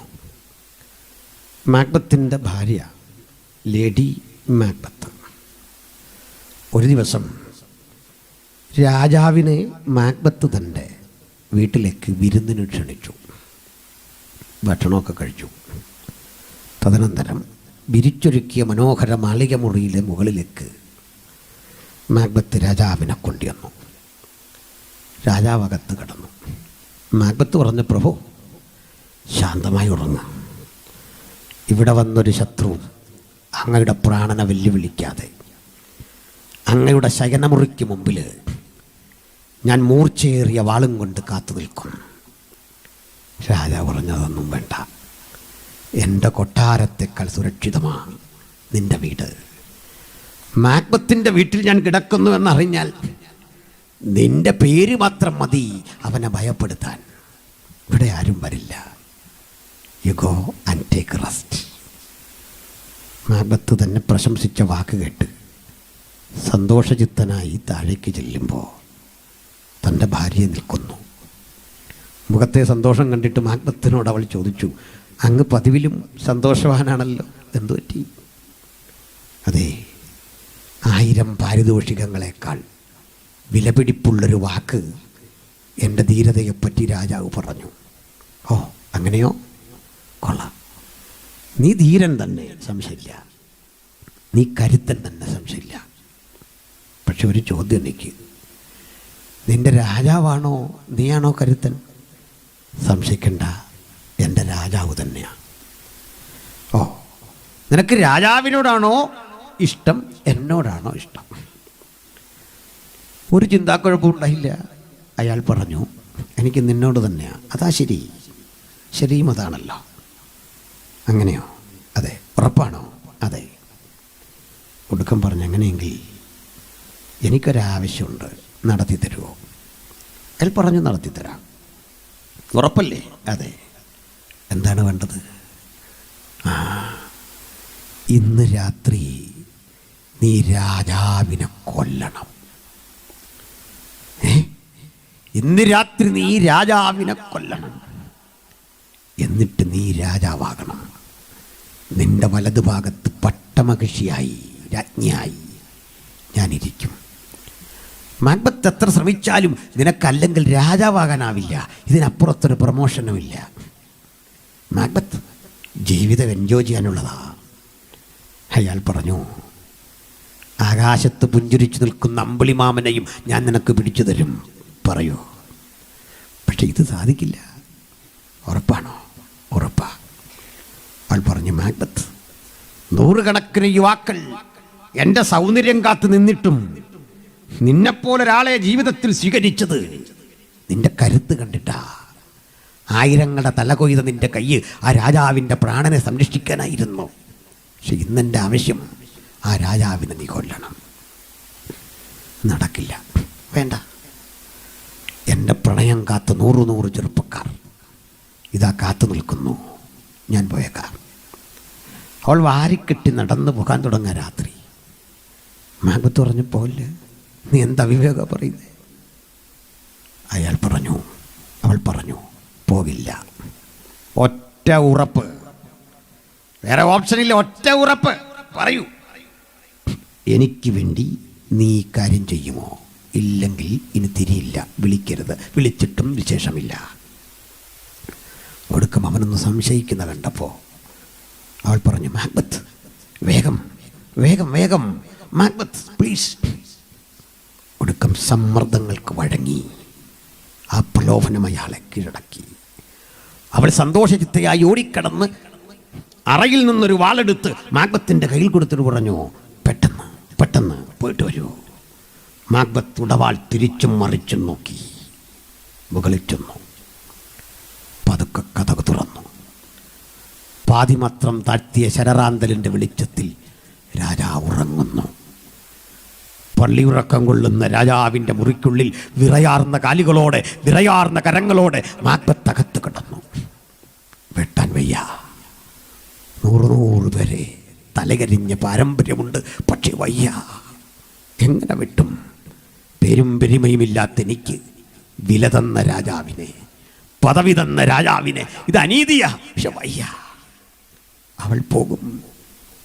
ഒടുക്കം ധൈര്യം സംഭരിച്ച് മാക്ബത്ത് വാളുയർത്തി രാജാവിൻ്റെ ഗളം പിളരുമാറ് അത് കുത്തിയിറക്കി. രാജാവൊന്ന് കണ്ണു തുറന്നു. മാക്ബത്തിൻ്റെ മുഖത്തേക്ക് ഒന്ന് നോക്കി. എന്തിന് എന്ന അർത്ഥത്തിൽ. എന്ത് ചോദിച്ചാലും തരുമല്ലോ. പക്ഷെ ഇതെന്തിന് അറിയില്ല. രാജാവ് കണ്ണടച്ചു. രാജാവ് ഉറങ്ങി. രാജാവ് കടന്നുപോയി. മണ്ണും പെണ്ണിനും വേണ്ടി പടവുരുതാത്ത, നികുതി പിരിവില്ലാത്ത, ഏറ്റുമുട്ടലും കലഹങ്ങളുമില്ലാത്തൊരു ലോകത്തേക്ക് രാജാവ് കടന്നുപോയി. മാക്ബത്ത് താഴേക്ക് വന്നു. ഭാര്യ പറഞ്ഞു, ഇത്ര ഉള്ള കാര്യം, നീയേ ഇന്ന് മുതൽ രാജാവാ. മാക്ബത്ത്, ഞാനാണ് ഈ സുന്ദര മുഹൂർത്തം ഉണ്ടാക്കി വെച്ചത്, തന്ത്രപൂരസരം രാജാവിനെ വിളിച്ചു വരുത്തിയത്. നാളെ ഈ നാടൊരുങ്ങും നിന്നെ എതിരേൽക്കാൻ. ഞാനെല്ലാം ചെയ്തിട്ടുണ്ട്. പട്ടാഭിഷേകത്തിന് വേണ്ടത് സകലതും സജ്ജീകരിച്ചു കഴിഞ്ഞു. നാടും നഗരവും ഒരുങ്ങിക്കഴിഞ്ഞു. നീയാണിനി രാജാവ്. മാക്ബത്തിന് പക്ഷേ സന്തോഷമില്ല. അയാൾ ഒരു കുടം വെള്ളം ആവശ്യപ്പെട്ടു കുടിക്കാൻ. വെള്ളം അവൾ നീട്ടിക്കൊടുത്തു. വെള്ളം വാങ്ങി കുടിച്ച വഴിക്ക് തൻ്റെ കയ്യിലേക്ക് മാക്ബത്ത് നോക്കി. എന്നിട്ട് പറഞ്ഞു, ഇതാ നോക്ക്, രാജാവിൻ്റെ ശരീരത്തിൽ നിന്ന് ചിതറിയ ഒരൽപ്പൻ രക്തം, ഒരു തുള്ളി ചോര, ഇതൊന്ന് കഴുകണം. ആ വെള്ളം ഒഴിക്ക്. കഴുകി കൈ ഉടഞ്ഞിട്ട് മാക്ബത്ത് നോക്കി. ചോരക്കറ പോകുന്നില്ലല്ലോ. വെള്ളം കൊണ്ടുവാ. വീണ്ടും ഒഴിച്ചു. അകത്തെ കൂജയിൽ നിറച്ചു വച്ച തണുത്ത ജലം മുഴുവൻ കൊണ്ടുവരിക. ആ വെള്ളം മുഴുവൻ ഒഴിച്ചു. രക്തക്കറ പോകുന്നില്ല. ഒടുക്കം മാക്ബത്ത് അലറി. കരുത്തരായ 7 സൈനികർ വരട്ടെ, കുതിരകളെ പായിക്കാൻ കെൽപ്പുള്ള സൂതന്മാർ വരട്ടെ, അതിവേഗത്തിൽ ഓടിപ്പോകുന്ന 7 കുതിരകളെ കൊണ്ടുവരട്ടെ. 7 കരുത്തരായ ഇത്തരം സൈനികർ കടന്നിരുന്ന് സൂതന്മാരുപയോഗിച്ച് കടിഞ്ഞാൻ വേഗത്തിൽ ഓടിച്ച് പിടിച്ച് ഈ കുതിരകളെ ഓടിച്ചുകൊണ്ട് 7 കടലുകളിലേക്ക് പോകട്ടെ. 7 കടലുകളിലെ വെള്ളം കോരിക്കൊണ്ടുവരിക. എൻ്റെ കയ്യിലെ ചോരക്കറ കഴുകുക. ആ രാത്രിയിൽ ആർത്തലക്കുന്ന 7 സമുദ്രങ്ങളിലേക്കും 7 സൈനിക മേധാവികൾ കുതിരകളെ പായിച്ചുപോയി. പതച്ചാർത്തുകൊണ്ട് പൊട്ടിച്ചിരിക്കുന്ന സാഗര തരംഗങ്ങൾക്കിടയിൽ നിന്ന് ഈ കുംഭങ്ങളിൽ ജലം നിറച്ചുകൊണ്ട് ആവേശപുരസരം അവർ മടങ്ങിയെത്തി. ഈ മനുഷ്യന്റെ കയ്യിലേക്ക് ജലധാര അതിങ്ങനെ വെള്ളമൊഴിച്ചൊഴിച്ചൊഴിച്ചൊഴിച്ച് ശിരസാകെ ശരീരമാകെ വെള്ളമൊഴിച്ചു. കൈകുടഞ്ഞിട്ട് അയാൾ വിളിച്ചു പറഞ്ഞു, ചോരക്കറ പോകുന്നില്ല, ചോരക്കറ പോകുന്നില്ല. ഒരു കടലിലെ വെള്ളത്തിനും കഴിയാത്ത ഈ ചോരക്കറയുടെ പേരാ സുഹൃത്തെ പാപം. എവിടെ പോയാലും നിന്നെ പിന്തുടർന്ന് പിടിക്കുന്ന പാപം. ഈ പാപത്തിന്റെ കടുകട്ടിയായ വ്രണം പുരണ്ട മനസ്സോടെ ഒരാളെങ്കിലും ഇത് കേൾക്കുന്നെങ്കിൽ ഈ മാക്ബത്ത് ഒരു സങ്കല്പ കഥാപാത്രമായിരിക്കാം, ചരിത്ര പുരുഷനായിരിക്കില്ല. പക്ഷേ ഈ മാക്ബത്തിനെ പോലെ നൂറുന്ന ഹൃദയത്തോടെ 100 പേർ ഈ രാത്രി അകത്തും പുറത്തും ഈ വചനം കേൾക്കുന്നെങ്കിൽ നിന്റെ പാപത്തിന്റെ പരിഹാരത്തിന് തീർത്ഥാടനമില്ല, മറ്റൊരു വഴിയുമില്ല. പക്ഷേ നിനക്ക് കൊണ്ട് വിമോചനത്തിന്റെ ഒരു ശുദ്ധ ഔഷധം. അതെന്തെന്ന് ഞങ്ങൾ വിളംബരം ചെയ്യാം. അവന്റെ പുത്രനായ യേശുവിന്റെ രക്തം സകല പാപവും പോക്കി നമ്മെ ശുദ്ധീകരിക്കുന്നു. അവന്റെ രക്തത്തിൽ നമുക്ക് അതിക്രമങ്ങളുടെ മോചനം എന്ന വീണ്ടെടുപ്പുണ്ട്. ഇത് കരഗതമാക്കാൻ ഈ രാത്രി ഈ വചനം കേട്ട എവർക്കും അത്യുന്നതൻ സംഗതിയാക്കട്ടെ എന്ന് പ്രാർത്ഥിച്ച് ഞാൻ ഉപസംഹരിക്കുന്നു. ദൈവം നമ്മെ അനുഗ്രഹിക്കട്ടെ. ആമേൻ.